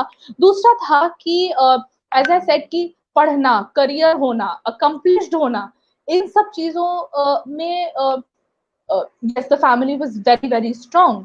तो मतलब फ्रॉम माय अर्लियर जनरेशन, मतलब दादी की जनरेशन को अगर आप हटा दो, हाँ वहां पे भी बहुत एजुकेटेड लोग थे, but my father's generation, my बुआस and everything, everybody was educated. ऐसा नहीं था कि आप 18-20 साल के हुए तो आपकी शादी करा देंगे, वो हमारे घर में कॉन्सेप्ट था ही नहीं, ना लड़कियों के लिए था ना लड़कों के लिए था. मतलब minimum degree has to be a post graduation. उसके बाद तुमको पीएचडी करनी है, जो करना है करो, काम करना है तो काम करने पे, सेंस ऑफ अकम्प्लिशमेंट में, करियर बनने में, इन सब चीजों पे बहुत ज्यादा जोर था. दूसरी तीसरी चीज जो ये थी that while I was growing up, I always thought that I wanted to be a surgeon. My father was a surgeon, so I always thought I wanted to be a doctor. But 11th-12th में मुझे भूत सवार था IAS बनने का, तो मैंने I dropped and I took arts. अब फिर जब मैंने प्रिपरेशन शुरू करी ग्रेजुएशन में, तो I realise dude this is not my cup of tea, and I always wanted to be a doctor. I wanted to be in a helping profession. That's why then I concentrated on becoming a psychologist, and I said, okay, now I can't do bio and I can't do medicine, so let me do this. This is again a helping profession, so I will do this. So एक वो, I will not say that that was a step. It really wasn't. I'm very happy being a psychologist. I cannot see myself doing anything else in life, even if I have multiple businesses or whatever, but mental health will continue to be my work area. तो वो जो sense of career, sense of accomplishment वाली चीज होती है, वो बहुत ज्यादा हावी थी, और वो अभी भी है. Gender vendor now doesn't matter because we both settled as a couple and we know हमारा क्या तालमेल है and all of that. But he also grew up. No, I also grew up. So he also took therapy. I also took therapy. I still take therapy from time to time. जुलाई में 2 हफ्ते 3 हफ्ते मैंने बहुत बुरे बीते थे. I was in a depressive state. Depression नहीं था, but I would assume कि bile depressive state type था. तो I did take therapy. I my thought record and all of that I still did. अब उतना लिखने की जरूरत नहीं होती, आप दिमाग में कर लेते हो. But I still did that. My husband also takes therapy from time to time if he feels like it. So वो सारी चीजें हम करते हैं. तो ये चीजें थी जो उस समय वो predisposition रहा है मेरा बहुत strong. बिल्कुल, करियर मैं यहाँ पर हाँ, बिल्कुल आपकी यहाँ पर एक बात से चीज व्यूअर्स को मैं कहना चाहूंगा कि जैसा कि इन्होंने बताया कि एडोलसेंट जब ये थी, जब ये अपने इनका जो टारगेट था लाइफ का कि सर्जन बनना है क्योंकि फादर सर्जन है, तो आप एक इमेजिनरी वर्ल्ड पे रहना शुरू करते हो और अपने लिए एक स्टैंडर्ड आप बना के रखते हो, मुझे पर्सनली लगता है। और फिर उसके बाद मुझे या लगा कि नहीं आईएएस बनना चाहिए, फिर आप आईएएस की तरह रहना, सोचना, उस तरह की सोच अपने अंदर डेवलप करते हो, आप आईपीएस, ऐसा पुलिस सर्विस। इमेजिनेशन करना शुरू करते हो कि आप एक रेपुटेटेड सोसाइटी में आपका नाम है, लोग आपको जान रहे हैं, आप अच्छा काम कर रहे हो।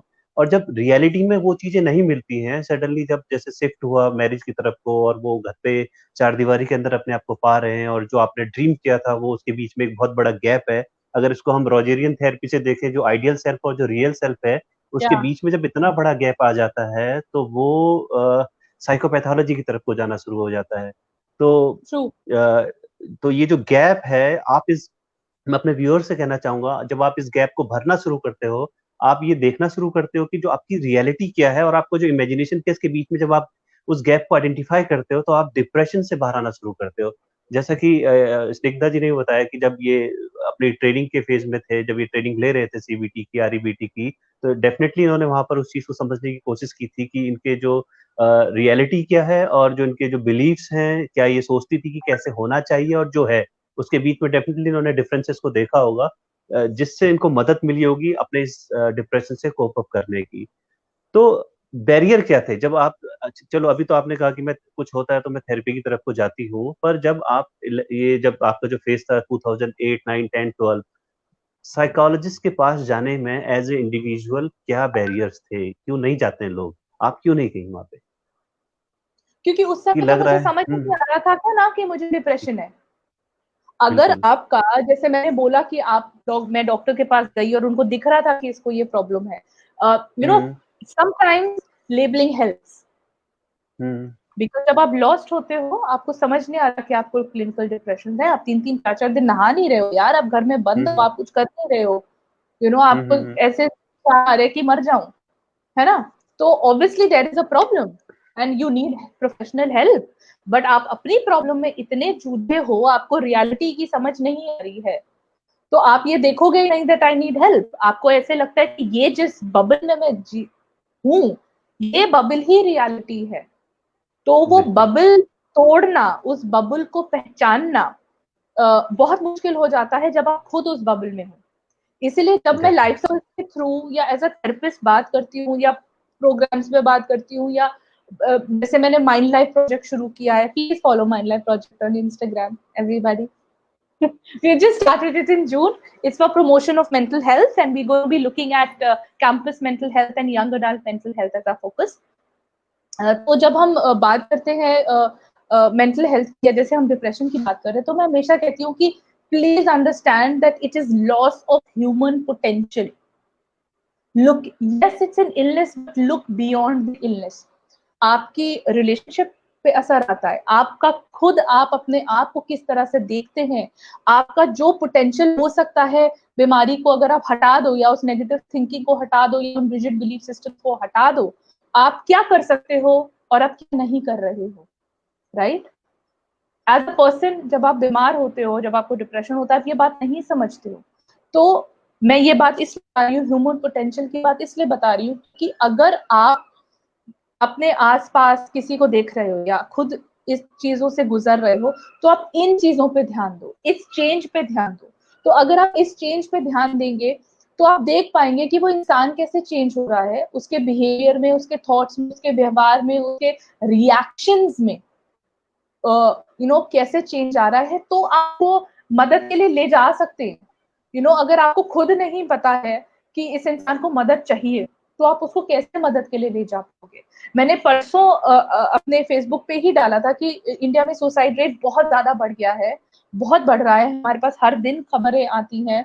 कल या परसों ही काफ़ी डॉक्टर्स ने सुसाइड किया, एक दिन में। जस्ट इमेजिन, आई थिंक 6 या 7 रिपोर्टेड सुसाइड्स थे। तो मेंटल हेल्थ के बारे में जानना आपकी ज़िम्मेदारी है, ना सिर्फ अपने लिए बट अपने लव्ड वन्स के लिए।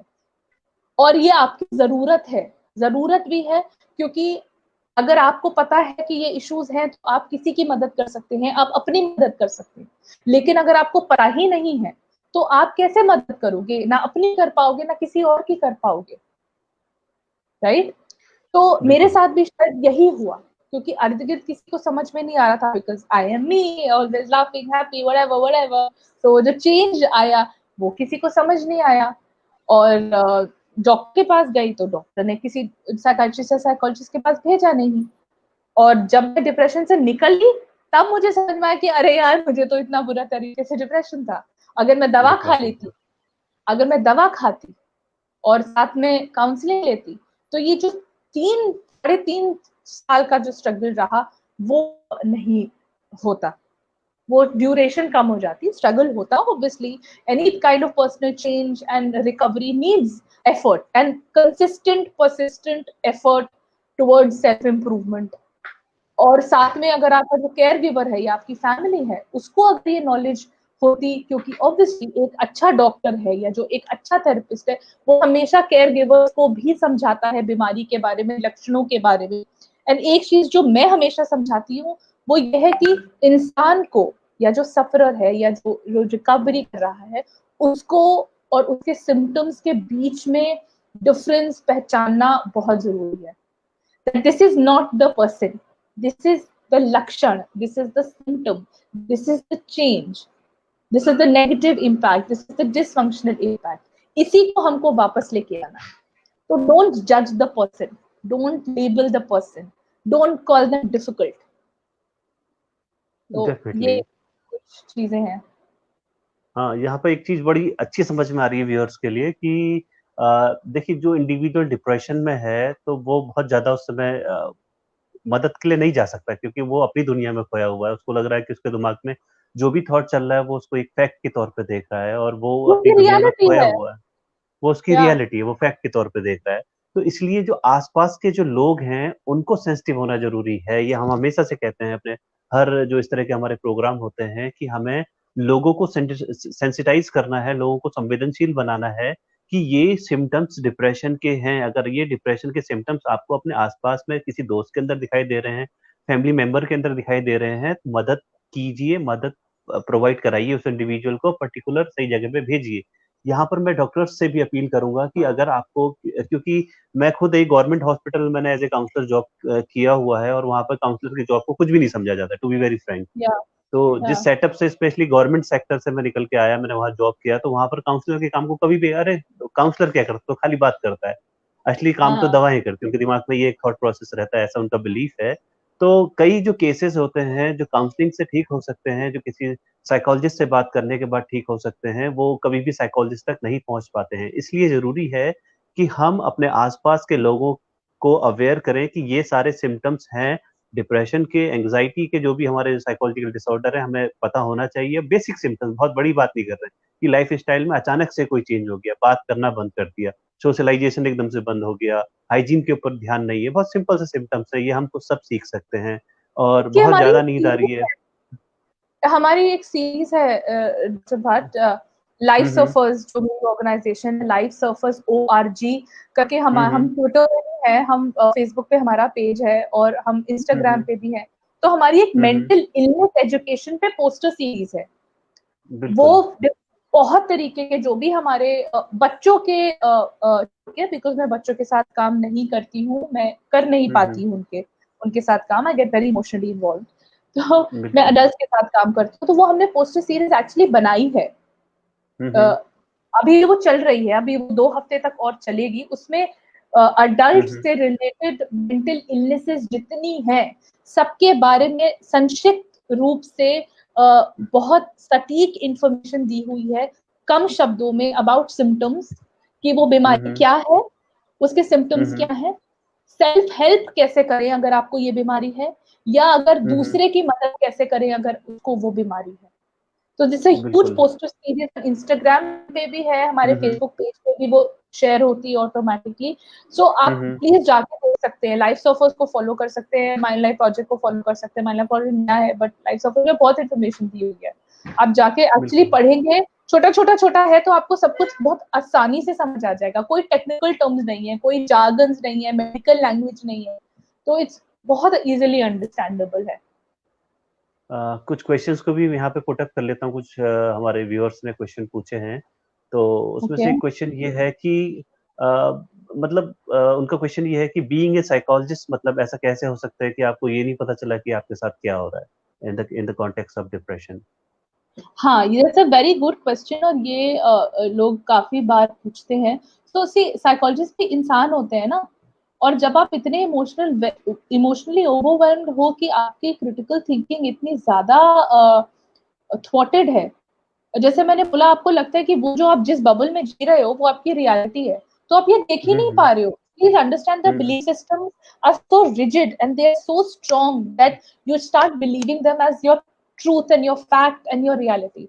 तो बड़ा मुश्किल होता है to, and these are not physical symptoms, क्योंकि 5 दिन बुखार है तो 7 दिन ये दवा खा लो, प्रोग्रेसिव रूप से टेम्परेचर नीचे नीचे आ जाएगा, इसके साथ इलेक्ट्रॉल पी लेना और ये खाना मत खाना और ये खाना खाना। It doesn't work like that, because it hmm affects your mind, it affects your body, it affects your emotions, it affects your rationality, it affects your behavior, and how all of this together affects multiple sphere of your life, your work, your relationships, आपकी खुद की धारणाएं अपने बारे में, दुनिया के बारे में, लोगों के बारे में। तो बहुत सारी चीजें हैं जो एक साथ आपके ऊपर हावी हो जाती है, आपको नहीं समझ आता, बिल्कुल नहीं समझ आता। बिल्कुल। So और आज की स्निग्धा वो और आज से 8 साल पहले की स्निग्धा में बहुत डिफरेंस आ गया है। काफ़ी ट्रेनिंग लिया, साइकोलॉजिकल चीज़ों को सीखा, yeah, सिम्पटम्स को और बेहतर तरीके से समझा। तो जो of course, 2009-2008 में जो एक माइंडसेट था और आज के माइंडसेट में बहुत बड़ा डिफरेंस है। तो आज जैसे कोई प्रॉब्लम yeah, होगा तो तुरंत हम जा सकते हैं मेडिकल हेल्प के लिए। तो कई बार हम yeah, सोचते हैं कि एमए करने के बाद जो इंडिविजुअल साइकोलॉजिस्ट हो गया तो उसको कभी भी कोई प्रॉब्लम नहीं आएगी, ऐसा बिल्कुल भी नहीं है। किसी के साथ भी डिप्रेसिव एपिसोड आ सकते हैं इसकी, क्योंकि ना केवल एनवायरमेंटल फैक्टर है, जेनेटिक फैक्टर्स भी आपके अंदर हैं, आपके अंदर जेनेटिक वल्नरेबिलिटी भी है, तो वो भी कॉज true, है डिप्रेशन का। और कोई भी जो एनवायरमेंटल ट्रिगर है वो आपके अंदर की जेनेटिक वल्नरेबिलिटी को सरफेस पे ला सकता है। तो ये किसी true, के साथ भी हो सकता है, पर आज की डेट में अगर जैसा कि स्निग्धा ने कहा कि अभी मेरे को अगर सिम्टम्स आएगा तो मैं हेल्प सीख करती हूँ और बताया जैसे हाँ, अभी आपने अपने इंटरव्यू हाँ, में, हाँ, हाँ, तो आज से 8 साल पहले और आज के बीच में बहुत बड़ा गैप है। स्निग्धा ने अपने आप को काफ़ी अपडेट किया है, नई इन्फॉर्मेशन को अपने अंदर लेके आई हैं, अवेयरनेस इट बढ़ी चेंज है, आवर बात पर्सपेक्टिव, करने। बिल्कुल, आपका नजरिया बदल जाता है, आपके प्रोफेशनल कैपेबिलिटीज बदल जाते हैं, आपकी पर्सनल कैपेबिलिटीज बदल जाती हैं। दूसरी बात यार, दस बिल्कुल। साल पहले जो हमारा एनवायरनमेंट था मेंटल हेल्थ को लेकर, वो बहुत हुँ, हुँ। डिफरेंट था जो आज है। हुँ, हुँ। आज हम एक बहुत पहले से कंपैरेटिवली एक अच्छे सिचुएशन में हैं, जहाँ पे अवेयरनेस बहुत ज्यादा बढ़ चुकी है। मतलब इसके प्रोज एंड कॉन्स दोनों हैं obviously, but let's talk about the pros, that the बिल्कुल, accessibility of therapist is higher, the accessibility of information is higher, affordable therapy बढ़ गई है बहुत ज्यादा। बढ़ And गई हैं। one good change has also come, that there are a lot of psychiatrists who are now also understanding not just the medical model, but the psychoeducative and the psychotherapeutic aspect of mental illness also, जो बिल्कुल, बिल्कुल। पुराने psychiatrist में unfortunately देखने को नहीं मिलता था। नहीं मिलता तो था। दैट्स अ गुड बिल्कुल, चेंज दैट बिल्कुल। Has come. बिल्कुल, अब जो नए साइकियाट्रिस्ट हैं वो प्रेफ़र करते हैं कि मेडिकेशन के साथ-साथ काउंसलिंग भी पैरेलल चलती रहे, ताकि उसका या इम्पैक्ट बेहतर तरीके से पड़े। तो एक ट्रू, अगला क्वेश्चन हमारे बीच में आया है कि जो वही क्वेश्चन आता है बार-बार कि कोई डिप्रेशन में है, हम जानते हैं कि उसको साइकोलॉजिकल मदद की ज़रूरत है, पर वो स्टिग्मा के कारण और उसका अपना रेजिस्टेंस है कि मुझे जज किया जाएगा कि मुझे कोई मेंटल डिसऑर्डर है, तो ये एक बैरियर है, हम इससे इनकार नहीं कर सकते हैं। और इस बैरियर को तोड़ने के लिए हम लोगों को अवेयरनेस लोगों के बीच में लानी पड़ेगी कि इट इज़ नॉर्मल। तभी आज जो हमारा प्रोग्राम है, ये जो केस स्टडी इसी के ऊपर है कि हम रिवील कर रहे हैं कि भई हमें भी ये सारी चीज़ें होती हैं और ये होती हैं, तो इसका ट्रीटमेंट अवेलेबल है और वहाँ जाकर बेनिफिट लिया जा सकता है। जितनी जल्दी जाएँगे, उतना ज़्यादा बेनिफिट होगा। तो या स्निग्धा, आप कुछ कहना चाहेंगे इस बारे में? हाँ, मैं स्टिग्मा के लिए यही कहना चाहूँगी, जैसे आपने बोला कि ऑफ कोर्स स्टिग्मा है, एंड उसको हम नकार नहीं सकते, बिकॉज़ चीज़ों के बारे में हमें पता नहीं होता है, तो हम उसके बारे में एक नेगेटिव धारणा बना लेते हैं, डर बना लेते हैं, और ये शेम बना लेते हैं कि जैसे मैंने पहले बोला कि जब हम जागरूकता बढ़ेगी और हम ज़्यादा एजुकेटेड होंगे मेंटल हेल्थ के बारे में, तो हम हुँ, इंसान और उसके सिम्पटम्स के बीच में फ़र्क करना समझ पाएँगे। तो हम इंसान बिल्कुल। को जज नहीं करेंगे, राइट? और ये धीरे हुँ, धीरे हुँ। आएगा ये चेंज, है ना? हुँ, हुँ, हुँ। लेकिन अगर आपको इस बात से डर लगता है कि ओके सॉरी, दिस बार बार ये सवाल पूछा है, इंस्टा पेज का नाम है life surfers, life as in hmm, जीवन, सर्फर एज इन जो सर्फ करते हैं ऐसे ऐसे, तो इंटरनेट सर्फर्स पे। ORG आप कर सकते हैं, और माइंड लाइफ प्रोजेक्ट है, the mind life project, sorry. तो वो बार-बार पिंग हो रहा है मेरी नज़र के So सामने। you can तो type also in the chat box, so people can know. ठीक है, मैं In टाइप the कर chat देती box हूँ। you can write. तो अगला मैं क्वेश्चन देखता हूँ कि अगला क्वेश्चन अरे पूछा गया सॉरी, है कि इसका ये मैंने जवाब पूरा दिया नहीं, 1 सेकंड, इसका सॉरी ओके मैंने ओके जवाब ओके दिया नहीं। ये मैं ये कह रही थी, अगर आपको इस बात का डर है कि लोग क्या कहेंगे, आपको लोगों को बताने की ज़रूरत नहीं है कि आप थेरेपी में जा रही हैं। आपके लिए थेरेपी लेना ज़्यादा ज़रूरी है, आपके लिए इलाज कराना ज़्यादा ज़रूरी है, बजाए इसके कि आप लोगों को बताएँ। अगर आप थेरेपी के बाद of course huge part of therapy is psycho education and that helps in lowering the stigma. अगर आप उसके बाद कंफर्टेबल होते हैं आप प्लीज लोगों को बताइए। लेकिन अगर आप फिर भी अनकंफर्टेबल है, you don't have to go and tell people and shout out from the roof कि अरे अरे मैं तो साइकियाट्रिस्ट के पास गया था, ये मैं साइकोलॉजिस्ट के पास गया था, बस बताओ। कोई जबरदस्ती नहीं है, but that should not better you. Shame कब आएगा, लोगों को कब पता चलेगा, जब आप लोगों को बताओगे। जब उनको पता ही नहीं है तो शेम की तो बात ही नहीं है ना। So don't tell people, but उस डर से don't you know you doing yourself a disservice if you don't go and seek help. किसी का कोई नुकसान नहीं बिल्कुल। होगा, आपका खुद का होगा। एक हाँ जी। क्वेश्चन ये आया है कि मैम क्या कभी-कभी आपको ये फ़ील होता है कि आपका जो थेरेपिस्ट है वो यूज़लेस है? नहीं, एक्चुअली मुझे ऐसा कभी फील नहीं होता। मैंने बहुत अच्छा थेरेपिस्ट चूज़, तो मेरा थेरेपिस्ट बहुत अच्छा है। हुँ। तो बहुत कई पढ़ा बार लिखा है, बहुत बिल्कुल। बहुत ट्रेन्ड है, ट्रेन्ड थेरेपिस्ट है मेरा। और हुँ, हुँ। हम एक-दूसरे को बहुत सालों से जानते भी हैं। हम हुँ, हुँ। एक-दूसरे की अदरवाइज़ भी बहुत मदद करते हैं। तो हमारा रिलेशनशिप, मेरा मेरे थेरेपी के साथ सिर्फ़ प्रोफ़ेशनल रिलेशनशिप नहीं है, हम कॉलीग्स भी हैं, हम ओवर द इयर्स फ्रेंड्स भी हैं। हम एक-दूसरे की पढ़ाई में बहुत मदद करते हैं, केसेज़ में बहुत मदद हुँ, करते हुँ। हैं। तो उस तरीके का मेरा रिलेशनशिप है। लेकिन I know where this question is coming from. तो अगर आपको ऐसा लगता है कि आपका थेरेपिस्ट ठीक नहीं है, आप किसी दूसरे प्रोफेशनल जिसको आप अच्छे से जानते हो, उनसे मदद लीजिए to help you find a good therapist. हम लोग यहाँ बैठे हैं, डॉक्टर राजेश हैं, मैं हूँ। अगर आपको लगता है कि आपको थेरेपी की ज़रूरत है एंड आप थेरेपिस्ट तक नहीं पहुँच पा रहे हैं, आप हमको मैसेज कर सकते हैं। आप जिस भी सिटी में हैं, वहाँ पे हम कोशिश करेंगे कि आपको सिटी में अच्छा थेरेपिस्ट मिले। नहीं, तो we will help you get in touch with a good therapist online. आजकल तो ऑनलाइन थेरेपी भी होती है। अगर आप टेलीफ़ोन ऑब्वियसली आप कंफर्टेबल नहीं है, आप वीडियो चैट के थ्रू थेरेपी लीजिए। Seek help, but you know अगर आपको ऐसा लग सकता है कि आपका थेरेपिस्ट यूजलेस है, बिकॉज हो सकता है कि कोई उतना ट्रेन ना हो, नया हो, या उसको उतनी इन्फॉर्मेशन ना हो, उसके अपने खुद का फ्रेम ऑफ रेफरेंस थोड़ा फॉल्टी हो, तो वो नई मदद आपके केस में कर पा रहा हो, जो बहुत नॉर्मल है। Because please understand, therapist is also human beings. तो और हमारे देश में स्किल ट्रेनिंग की कमी है ऑब्वियसली। इसलिए भारतीय काउंसलिंग साइकोलॉजी एसोसिएशन भी सेटअप किया गया कि हम स्किल ट्रेनिंग पे और सुपरविजन पे थोड़ा ध्यान दें और गाइडलाइंस बनाए, ताकि ऐसा हो कि कोई पलट के ये ना बोले कि ये थेरेपिस्ट अच्छा नहीं है और हमको अच्छा थेरेपिस्ट नहीं मिला। तो आप प्लीज लिखिए and we'll help you out. बिल्कुल, कई बार देखिए आप ऐसे लोगों के संपर्क में भी आ सकते हैं कि जो जिनके पास एक्सपीरियंस नहीं है, और जब एक्सपीरियंस नहीं होता है, तो वहाँ पर जो थेरेपिस्ट होता है कई बार जजमेंटल हो जाता है, कई बार वो सही चीज़ बता नहीं पाता है, और कई बार आपको ध्यान से नहीं सुनता है। तो वहाँ पर डिफरेंसेस आ सकते हैं, और कई बार जैसे हम हमारे पास भी बहुत सारे केसेस आते हैं जो कहते हैं कि मैं 3 बार काउंसलिंग किया, मुझे आज तक कोई फ़ायदा नहीं हुआ। तो ऐसा है, ऐसा प्रैक्टिस में है, हम इस चीज़ से इनकार नहीं कर रहे हैं, डिस्कम्फर्ट हो सकता है। पर आप कोशिश करिए कि आप किसी प्रोफ़ेशनल काउंसलर से बातचीत करें। किसी प्रोफ़ेशनल काउंसलर्स के साथ आप काउंसलिंग के साथ एनरोल्ड हुए। और जैसा कि स्निग्धा ने बताया कि आपके शहर में भी हम कोशिश करेंगे, अगर आप हमें मैसेज करते हैं, हम आइडेंटिफ़ाई करने की कोशिश करेंगे कि आपके आस-पास ही आपको कहीं साइकोलॉजिस्ट मिल जाए। तो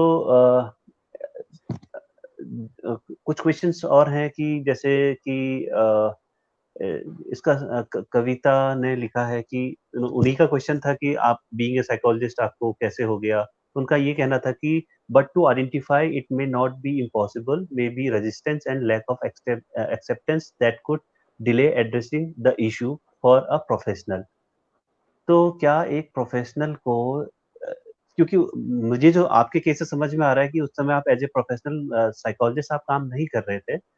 अ, उस समय आपकी ऐसी कोई, मुझे लगता नहीं कि जब आप इस सब फेज़ से गुज़र रहे थे, आपकी कोई ऐसी फॉर्मल आपने कोई ट्रेनिंग ली हो, और फिर उसके बाद आपको ये सिम्पटम्स आए हों। क्योंकि आज की डेट में सिम्पटम्स आएँगे तो हम ईज़िली पहचान सकते हैं। अगर मुझसे ही कोई कहे कि तो जब मैंने एमए पास किया था, और मैं एमए पास करने के बाद कहने के लिए साइकोलॉजिस्ट था, काउंसलर था, कोई ट्रेनिंग नहीं हुई थी और मेरे को उस समय अगर डिप्रेशन होता तो मुझे नहीं लगता कि मैं अपने सिम्पटम्स को पहचान पाता। तो वो जो हम कहते हैं ना, ट्रू जो थॉट प्रोसेस के कारण जो एक वर्चुअल रियलिटी बन जाती है, हम उसमें स्टक हो जाते हैं और वही हमारी दुनिया होती है। पर आज की डेट ट्रू में जब हम ट्रेंड हैं और हम चीज़ों को बेहतर तरीके से जानते हैं, आज हमारे अंदर कोई इस तरह का सिम्पटम्स आएगा तो डेफ़िनेटली हम मदद की तरफ को जाएँगे। हम बात या करेंगे कि ट्रू इस तरह की चीज़ें हमारे साथ हो रही है। तो क ट्रू कविता जी, आप कुछ ऐड करना चाहेंगी यहाँ पे स्निग्धा जी?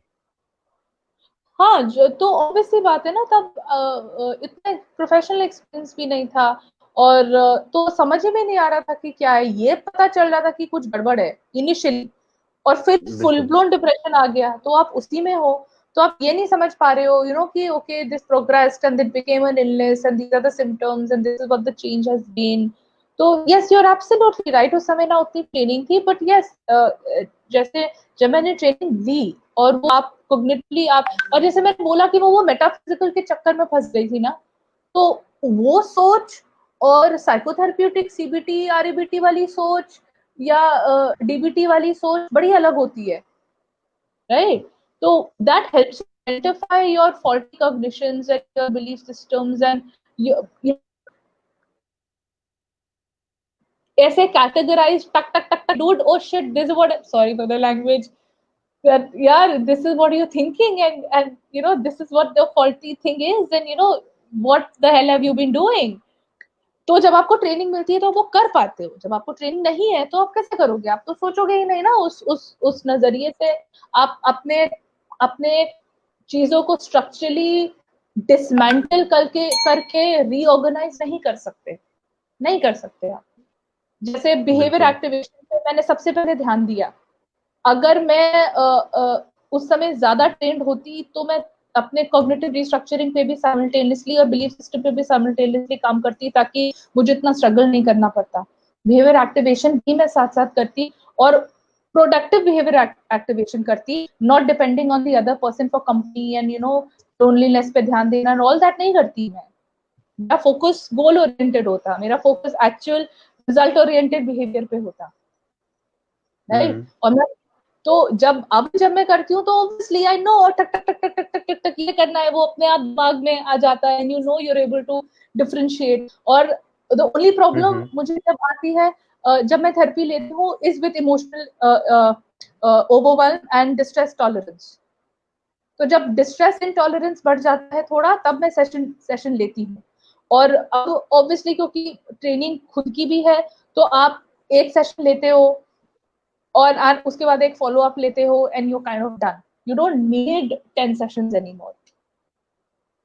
It's like that. डेफ़िनिटली। और क्योंकि आप खुद पे अ, बहुत काम करते रहते हो, मतलब as a therapist I do, मतलब मैं बहुत काम करती हूँ अपने ऊपर, बहुत नई नई चीजें करती हूँ। इतने साल हो गए सीबीटी करती हूँ, अब सीबीटी पढ़ाती भी हूँ। तो हुँ, अब हुँ। जब पढ़ा रहे हो तो आपका थॉट बिल्कुल डिफरेंट हो जाता है। तो आई थिंक आप एक अलग जोन में होते हो, आप बहुत चीजों को देखने का नजरिया आपका बहुत सटीक हो जाता है। आप बिल्कुल ऐसे ऐसे ऐसे करके पता कर लेते हो कि यार मेरे दिमाग में ये चल रहा है। You don't focus on situations, you focus on internal change more. तो स्निग्धा, एक क्वेश्चन और यहाँ पर है कि if someone feels she doesn't need therapy and you feel she needs, how to counsel that person? आप ऑब्वियसली उनको बताओगे कि अगर आप थेरेपिस्ट हो और आप उनको देख रहे हो, तो आप उनको एक कैजुअल कॉन्वर्सेशन के थ्रू, चिट चैट के थ्रू आप उनसे बता सकते हो कि यार this is what it is, and तुम्हें ऐसा क्या लगता है, क्या तुम्हें ऐसा लगता है, एंड तुम्हें अगर डिस्ट्रेस ज्यादा है तो वुड यू लाइक टू गो।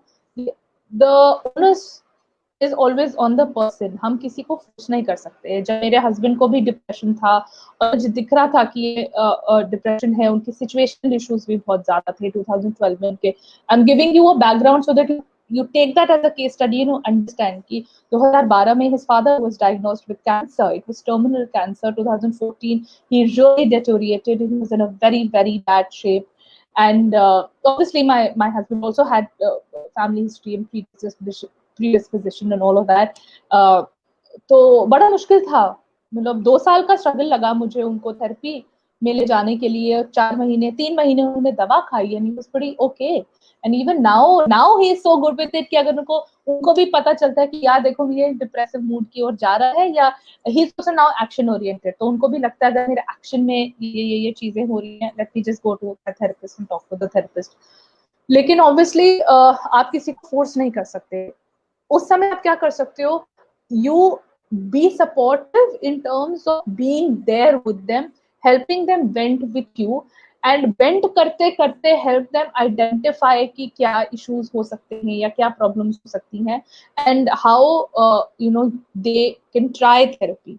अगर कई बार जब रेजिस्टेंस होता है ना, आप बोलते हो अरे अरे थेरेपी जाओ, मेरे खुद के फ्रेंड्स हैं, मेरे खुद के कजिन्स हैं, मेरा भाई है, मैं उसको बोलती हूँ थेरेपी पे जाओ, वो नहीं जाते हैं। मेरे फ्रेंड्स हैं, उसको मेरी फ्रेंड को बहुत ज्यादा एसिडिटी थी, बहुत प्रॉब्लम थी, उसको गर्ड हो गया था, उसके डॉक्टर ने उसको बोला था, गैस्ट्रोएंटरोलॉजिस्ट मैक्स के हैं, बहुत बेहतरीन है, पहले पीजीआई लखनऊ में थे, उन्होंने बोला कि उन्होंने बोला आप सीबीटी थेरेपिस्ट के पास जाओ। तो शी सेड मेरी फ्रेंड है सीबीटी थेरेपिस्ट, शी सेड नहीं उसके पास मत जाना, किसी को उसको बोलो रेफर करे।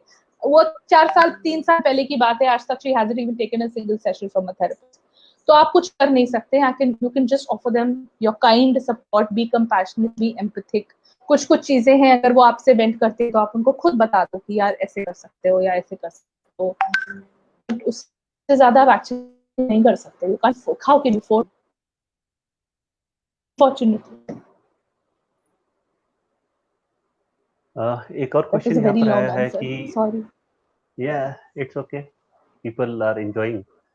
क्योंकि यहाँ पर कविता ने कमेंट किया है, glad you are keeping it real, more power to you Siddha, so it's compliment thank for you you. Kavita. अगला जो इन्होंने आगे लिखा है, a psychologist consulting another one, what about feeling vulnerable and being conscious of being judged, of disclosing innermost thoughts, talking about current scenario. कि आप जब अपने इनर मोस्ट थॉट्स को किसी साइकोलॉजिस्ट के सामने आप रिफ्लेक्ट करते हो, तो क्या ऐसी फीलिंग आती है कि आपको जज किया जाएगा? एक्चुअली मुझे तो नहीं आती, मेरा जजमेंट फैक्टर, हॉ फैक्टर लाइफ में वैसे भी बहुत कम है। तो मैं हॉ फैक्टर बोलती हूँ बिकॉज मुझे नहीं ज्यादा मुझे जजमेंट से फर्क पड़ता है बट ज्यादा नहीं पड़ता, मैं उसको हावी नहीं होने देती हूँ। और अच्छी अच्छी बातें सब करते तो अच्छा ही लगेगा ना, बुरी बातें करेंगे तो बुरा लगेगा, लेकिन नहीं मतलब थेरेपी के कॉन्टेक्स्ट में मुझे कभी ऐसा नहीं लगता कि मेरा थेरेपिस्ट मुझे जज करेगा। डेफिनेटली कई बार बहुत सारी प्रॉब्लम्स होती हैं जब हम अपने सीनियर साइकोलॉजिस्ट से डिस्कस करते हैं, स्पेशली जो लंबे समय से इस फील्ड में काम कर रहे हैं। तो डेफिनेटली जब हम अपनी प्रॉब्लम उनके साथ डिस्कस करते हैं तो हमें एक नई चीज़ सीखने को मिलती है, एक नया पर्सपेक्टिव देखने को मिलता है कि इसको किस तरीके से डील किया जाता है। और क्योंकि जो लोग सीबीटी में ट्रेंड है वो जानते हैं कि दिमाग में बहुत सारे थॉट्स ऑटोमेटिक पॉपअप होते रहते हैं, थॉट्स हैं ऑटोमेटिक आते हैं। तो थॉट्स को थॉट के तौर पर लेना चाहिए उसको। आप जब उस थॉट के साथ अपना एसोसिएशन बनाते हैं, दिक्कत वहां से शुरू होती है। तो एंड जब आप problem is a problem has nothing to do with me, मतलब एक प्रॉब्लम है तो वो प्रॉब्लम है, it doesn't say anything about me as a person. Definitely वो तो एक थॉट है ना, एक थॉट पॉपअप हुआ। या तो जब आप उसके साथ एसोसिएशन बनाते हैं और आप कहते हो कि ये मैं हूँ और ये मेरा इनर मोस्ट थॉट है, तो वहां पर जज किए जाने का खतरा आता है कि अरे ये तो मेरा थॉट है। जबकि जो ब्रेन है लगातार इन्वायरमेंट के साथ इंटरेक्शन कर रहा है और बहुत सारे एक्सपीरियंसेस को स्टोर कर रहा है और ऑटोमेटिक प्रोसेस में काम कर रहा है। तो दिमाग में हाँ ऐसे बहुत सारे थॉट हो सकते हैं जिसे आप इंडिविजुअली आप उस थॉट को कैसे देखते हो, ये मैटर करता है। तो जब आप अपने जो आप थेरेपेटिक स्किल्स को बढ़ाना शुरू करते हो, तो आपका जो थॉट के साथ आइडेंटिफिकेशन है वो धीरे-धीरे कम होना शुरू हो इन्होंने जाता है और जितना बिल्कुल, इन्होंने तो आप ऊपर उसे अपने दूसरा स्टेटमेंट लिखा है कि उन्होंने लिखा है not not judgement from the other therapist but judging yourself, कि आप खुद थेरेपिस्ट हो और आप अपनी प्रॉब्लम खुद सॉल्व नहीं कर पा रहे हो। तो यार मैं थेरेपिस्ट तो मैं एक बहुत बड़ा इंसान हूँ जिसका एक छोटा पार्ट है थेरेपिस्ट होना, मैं बहुत कुछ हूँ, मैं सिर्फ एक थेरेपिस्ट नहीं हूँ। मदर तो हूँ, वाइफ हूँ, बहन हूँ, बेटी हूँ, बहुत सारे इश्यूज़ हैं, बहुत सारे लोग लाइफ में वो हैं। तो वो तो सिर्फ रिलेशनशिप्स हो गई ना, और भी बहुत कुछ। तो मैं इतनी बिल्कुल, सारे सिस्टम्स हूँ, इतनी सारी थॉट्स हूँ, इतने सारा फ्यूचर में काम करने का वो है, एम्बिशन है, ये है वो, बहुत सारी वो, मैं बहुत कुछ हूँ और थेरेपिस्ट एक छोटा सा हिस्सा है। और एज अ पर्सन आपको लाइफ में इश्यूज हो सकते हैं, सब चीज का जवाब आपके पास नहीं हो सकता ना। आप थेरेपिस्ट हो, यस आपके पास टूल्स हैं और स्किल्स हैं, और आपके पास एज अ थेरेपिस्ट थोड़े ज्यादा टूल्स हैं एक नॉर्मल इंसान, व्हेन आई से normal I mean not a therapist, okay. और जब आप ट्रेन थेरेपिस्ट हो तो आपके पास थोड़े और ज्यादा टूल्स हैं। जब आप थोड़े ज्यादा ट्रेनिंग ले लेते हो तो आपके पास बहुत बड़ा पिटारा है। लेकिन उस बड़े से पिटारे पे कोई जरूरी नहीं है कि आपके पास सारे स्किल्स हो। तो आप किसी और थेरेपिस्ट से भी अपने पिटारे के लिए कुछ स्किल्स ले सकते हो फॉर प्रॉब्लम रेजोल्यूशन। तो अगर आप इस नजर से देखोगे कि problem resolution is a set of skills, तो जितना पिटारा बढ़ जाए, जहां जहां से पिटारा बढ़ जाए, बड़ी अच्छी बात है। ये ऐसा ही है कि तो जैसे आपको दांत का पता डॉक्टर पड़ेगा, हो, उसके दांत खराब नहीं होने चाहिए।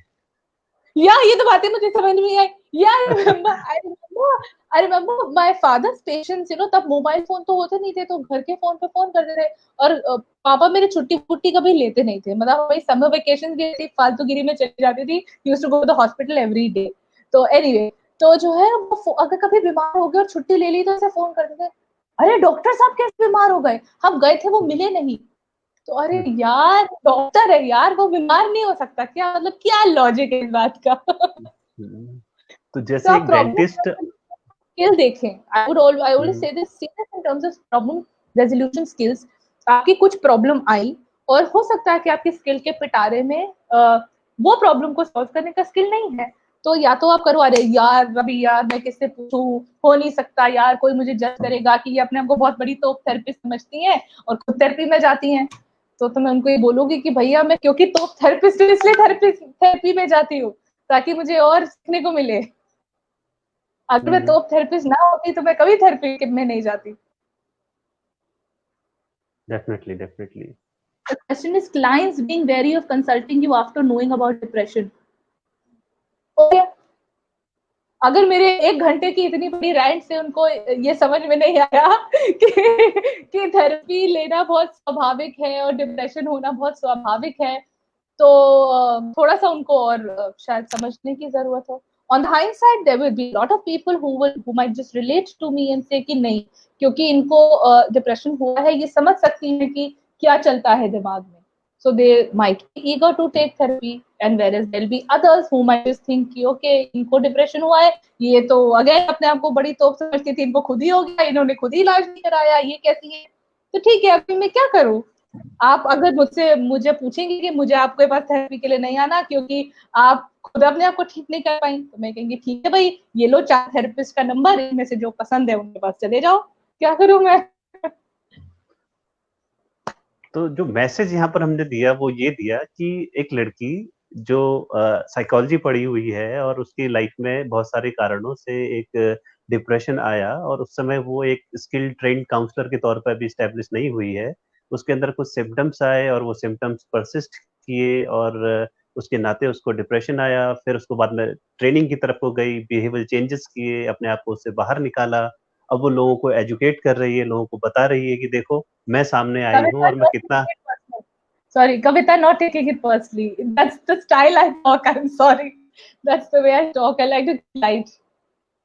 हाँ, हम इसको जनरली गंभीर। ले रहे हैं। हम बता रहे हैं कि एक इंडिविजुअल सामने हाँ, आया है और इंडिविजुअल अपनी बात को बता रहा है। ऑब्वियसली वो अपने एक ट्रॉमेटिक फेज से बाहर निकल के आया है, उसकी एक सक्सेस स्टोरी है, और वो ये बताना चाह रहा है कि देखो मैं निकला हूँ, तुम भी निकल सकते हो। मुझे थोड़ा टाइम लग गया क्योंकि मेरे पास उसमें अवेयरनेस नहीं थी। अब मैं इस अवेयरनेस को फैला रही हूँ और मैं लोगों को बता रही हूँ कि किस तरीके से बाहर आना है, किस तरह से मदद लेनी है, कौन से सिम्टम्स आ रहे हैं। तो दिस इज बहुत अच्छी चीज है कि हम एक पॉजिटिव मैसेज लोगों के बीच में देने की कोशिश कर रहे हैं कि डिप्रेशन से अगर सही टाइम पे, सही समय पर, सही जगह पे पहुंचा जाए तो जल्दी बाहर आया जा सकता है।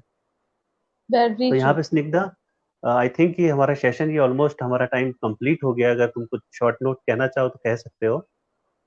मैं बस ये कहना चाहती हूँ, कुछ बातें हैं जो कहना चाहती हूँ। ए दैट सबसे पहले अगर आप एक किसी इंसान को इन टर्म्स ऑफ द पोटेंशियल देखिए कि वो कैसे चेंज हुआ है ओवर पीरियड ऑफ टाइम, और आपको चेंजेस सिग्निफिकेंट लगते हैं और लगता है कि उनके व्यवहार, स्वभाव, बर्ताव, नजरिए में चेंज आया है, प्लीज उनको उनको हेल्प करिए कि वो ये आइडेंटिफाई कर पाए और एक प्रोफेशनल हेल्प ले। चाहे साइकाइट्रिस्ट के पास जाएं, साइकोलॉजिस्ट के पास जाएं, दोनों की हो सकता है जरूरत हो, दैट्स वेरी इंपॉर्टेंट। दूसरी बात ये है जो हम अक्सर भूल जाते हैं, दैट इंसान है और उसके सिम्टम्स हैं, दोनों में फर्क करना थोड़ा हमें समझना पड़ेगा। हम कई बार, क्योंकि it's not easy seeing those dysfunctions in an individual and that change person and that change perception, तो हम उसको एज एन इंसान जज करने लगते हैं। ऐसा ना करें, थोड़ा सा कंपैशन बढ़ा सकते हैं, एम्पैथी बढ़ाना सीख सकते हैं, काइंडनेस बढ़ाना सीख सकते हैं, तो एक अच्छे माहौल में कोपिंग आसान हो जाती है। खुद के लिए भी, अगर आप एक केयर गिवर हैं और जिसको केयर चाहिए उसके लिए भी। तीसरी बात की ये बहुत नॉर्मल है, ये बहुत कॉमन है, मानसिक स्वास्थ्य पे ध्यान दें, मेंटल हाइजीन, हाइजीन पे ध्यान दें, कुछ ऐसी चीजें करें लाइफ में ताकि आपकी वल्नरेबिलिटीज रिड्यूस हों। और अगर आपको ऐसे लगता है, you don't have to have significant mental health issues या डिसऑर्डर्स, गो टू थेरेपिस्ट। अगर आपको ऐसे लगता है कि मैं लाइफ में जनरली किन्हीं स्फीयर्स में हम कोप नहीं कर पा रहे हैं या प्रॉब्लम आ रही है, तो आप एक थेरेपिस्ट के पास जाइए, आप काउंसलर के पास जाइए, ताकि आपके रेजिलियंट रेजिलियंस स्किल्स बिल्ड हो सके, आप कोपिंग टेक्निक्स सीख सके, ताकि वो बढ़े ना प्रॉब्लम, और वो एक फुल फ्लेजेड इमोशनल डिसऑर्डर में या फुल फ्लेजेड प्रॉब्लम में ना बढ़े। तो ये कुछ चीजें हैं, ध्यान रखें।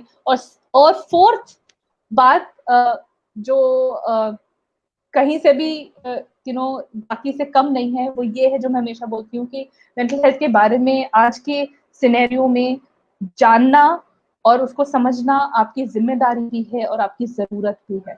सो राइट रिसोर्सेज के पास जाएं, बहुत इंफॉर्मेशन है, आप पढ़ें और समझें कि क्या होती है, ताकि आप अपनी मदद कर सकें, अपने बच्चों की, अपने फ्रेंड्स की, अपने परिवारजनों की मदद कर सकें। ये कुछ 4 चीजें हैं जो मैं बार बार बोलना चाहती हूँ। एक क्वेश्चन हाँ मेरा रह जी। गया, वो आप ही की ओर से था कि हाँ डिप्रेशन का जो एक कॉज आपने बताया था मेटाफिजिकल के नाते जो आया हाँ था, हाँ। तो ओके। ये बहुत कॉमन एक रीजन है जो लोगों के बीच में, जो स्पिरिचुअल सीकर होते हैं उनके बीच में, जो मेटाफिजिकल जो वो कुछ लर्निंग्स उनकी जो होती हैं, उसको लेके जो उनके बिलीफ्स होते हैं, वो कई बार डिप्रेशन की तरफ को ले जाते हैं। इसलिए मैं वो वाला जो पॉइंट है, मैं चाहूंगा कि आप लोगों को बताएं कि वो कौन सी चीज थी जिसके नाते आपका डिप्रेशन और ट्रिगर हुआ। एक चीज इफ नहीं इफ थी, एक चीज नहीं थी, बहुत सारी चीज। बहुत सारी चीजें थी। दी आइडिया की कर्म है तुम्हारे तो तुम भोगोगे, past hmm life, future life, and भगवान का किया ऐसा होता है, और बहुत सारे कॉन्सेप्ट्स हैं कि ये तो अटेंशन सीकिंग है, तो बॉडी और दिमाग अपने आप से ये पूरी दिमाग में कहानियां बनाता है, क्योंकि अगर तुम ऐसा नहीं करोगे तो तुम अटेंशन कैसे सीक करोगे। अच्छा भैया, आप अकेले रहते हो अपने हस्बैंड के साथ, आपको बाकी किसी से टेंशन नहीं मिल रहा है, ये मेरी कहानी है। तो कहानी थी कि हम्म ओहो, तो अपने आप से तो मिल रहा है, अपने आप को तो कितना टेंशन दे रहे हो कि हम बेचारे हैं, हम ऐसे हैं, हम वैसे हैं, हम ये हैं, वो हैं, और बहुत सारा फलाना ढिमकाना, which was of course very unscientific and very illogical, very illogical. And I even heard a couple of gurus saying ये कि तुम अपने डिप्रेशन की खुद जिम्मेदार हो, तुम्हारा किया, ये तुम्हारा किया कराया है, and all that. I was like, dude, you need help.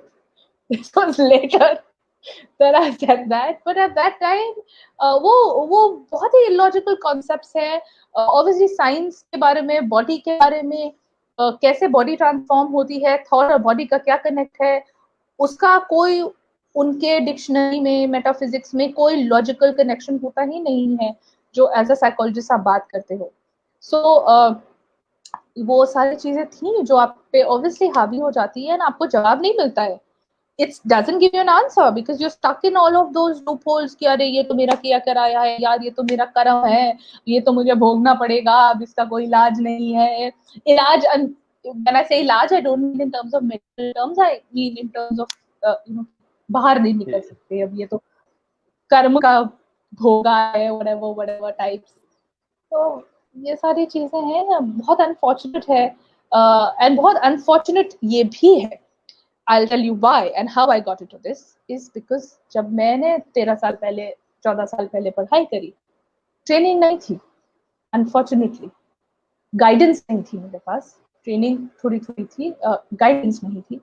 तो मैं कुछ ऐसे थेरेपीज में घुसी जहाँ पे ये सारे कॉन्सेप्ट्स पढ़ाए जाते थे, तो मुझे और कोई कॉन्सेप्ट तो पता ही नहीं थे, तो मैं इसमें घुसी चली गई। और जब डिप्रेशन में गई और जब बाकी ट्रेनिंग ली तो लगा कि यार what the hello, this is not what it is, ये तो मुझे कुछ कर ही नहीं रहा है।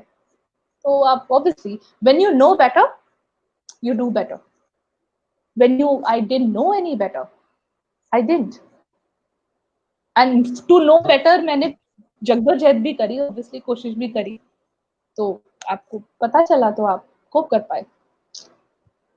बिल्कुल, कई बार हम क्लाइंट के अंदर देखते हैं कि जो उनके स्पिरिचुअल बिलीफ्स होते हैं वो इतने डीप रूटेड होते हैं कि वो उससे बाहर जाके सोच ही नहीं पाते हैं, और उनकी जो बीमारी का मेन कारण वही बिलीफ्स होते हैं। और जब आप उन बिलीफ्स के ऊपर काम करना शुरू करते हैं तो कई बार वो भाग जाते हैं, क्योंकि वो बिलीफ्स ही उनके एग्जिस्टेंस का, उनकी पर्सनैलिटी का एक बहुत बड़ा हिस्सा होता है, और वो उसको छोड़ना नहीं चाहते हैं। Definitely. Dizziness becomes so strong that they can't handle it, no? बिल्कुल, तो सब व्यूअर्स से मैं कहना चाहूँगा कि डिप्रेशन के इसमें जो स्पिरिचुअल बिलीफ्स हैं एक बार वो भी चेक कर लें, कहीं वहाँ से तो रूट कॉज़ नहीं है, उनको भी चेक करना ज़रूरी है। तो आज का आई होप कि ये सेशन हम यहीं पे एंड करते हैं, और ये बहुत इंटरैक्टिव सेशन रहा। हमने बहुत सारी चीज़ों को खुल के डिस्कस किया, बहुत चीज़ों को नॉर्मलाइज़ करने की कोशिश करी, और भारतीय काउंसलिंग साइकोलॉजी एसोसिएशन आपके लिए इस तरह के और वेबिनार लगातार पेश करता रहेगा। और आपका अगर कोई सजेशन हो कि इस टॉपिक में आपको जानकारी चाहिए, आप हमें कमेंट बॉक्स में लिख सकते हैं, हमें आप मेल कर सकते हैं। और स्निग्धा जी का बहुत-बहुत थैंक यू कि उन्होंने अपनी पर्सनल स्टोरी को हमारे साथ खुल के शेयर किया, कौन-कौन से रीज़न थे उन्होंने हमें बताए। और डेफ़िनेटली कि as a psychologist, as a professional, और कोई भी जो उसको वॉच कर रहा है, उसके अंदर कुछ इस तरह के सिम्पटम्स होंगे, तो हम इस होप के साथ इस प्रोग्राम को एंड कर रहे हैं कि वो अपने सिम्पटम्स के बारे में खुल के बात करेगा, क्योंकि ऐसा करना नॉर्मल है। नॉर्मल है और नॉर्मल है और नॉर्मल ही रहेगा। ठीक है? Yes. Thank you so much. Thank you everybody for being here and listening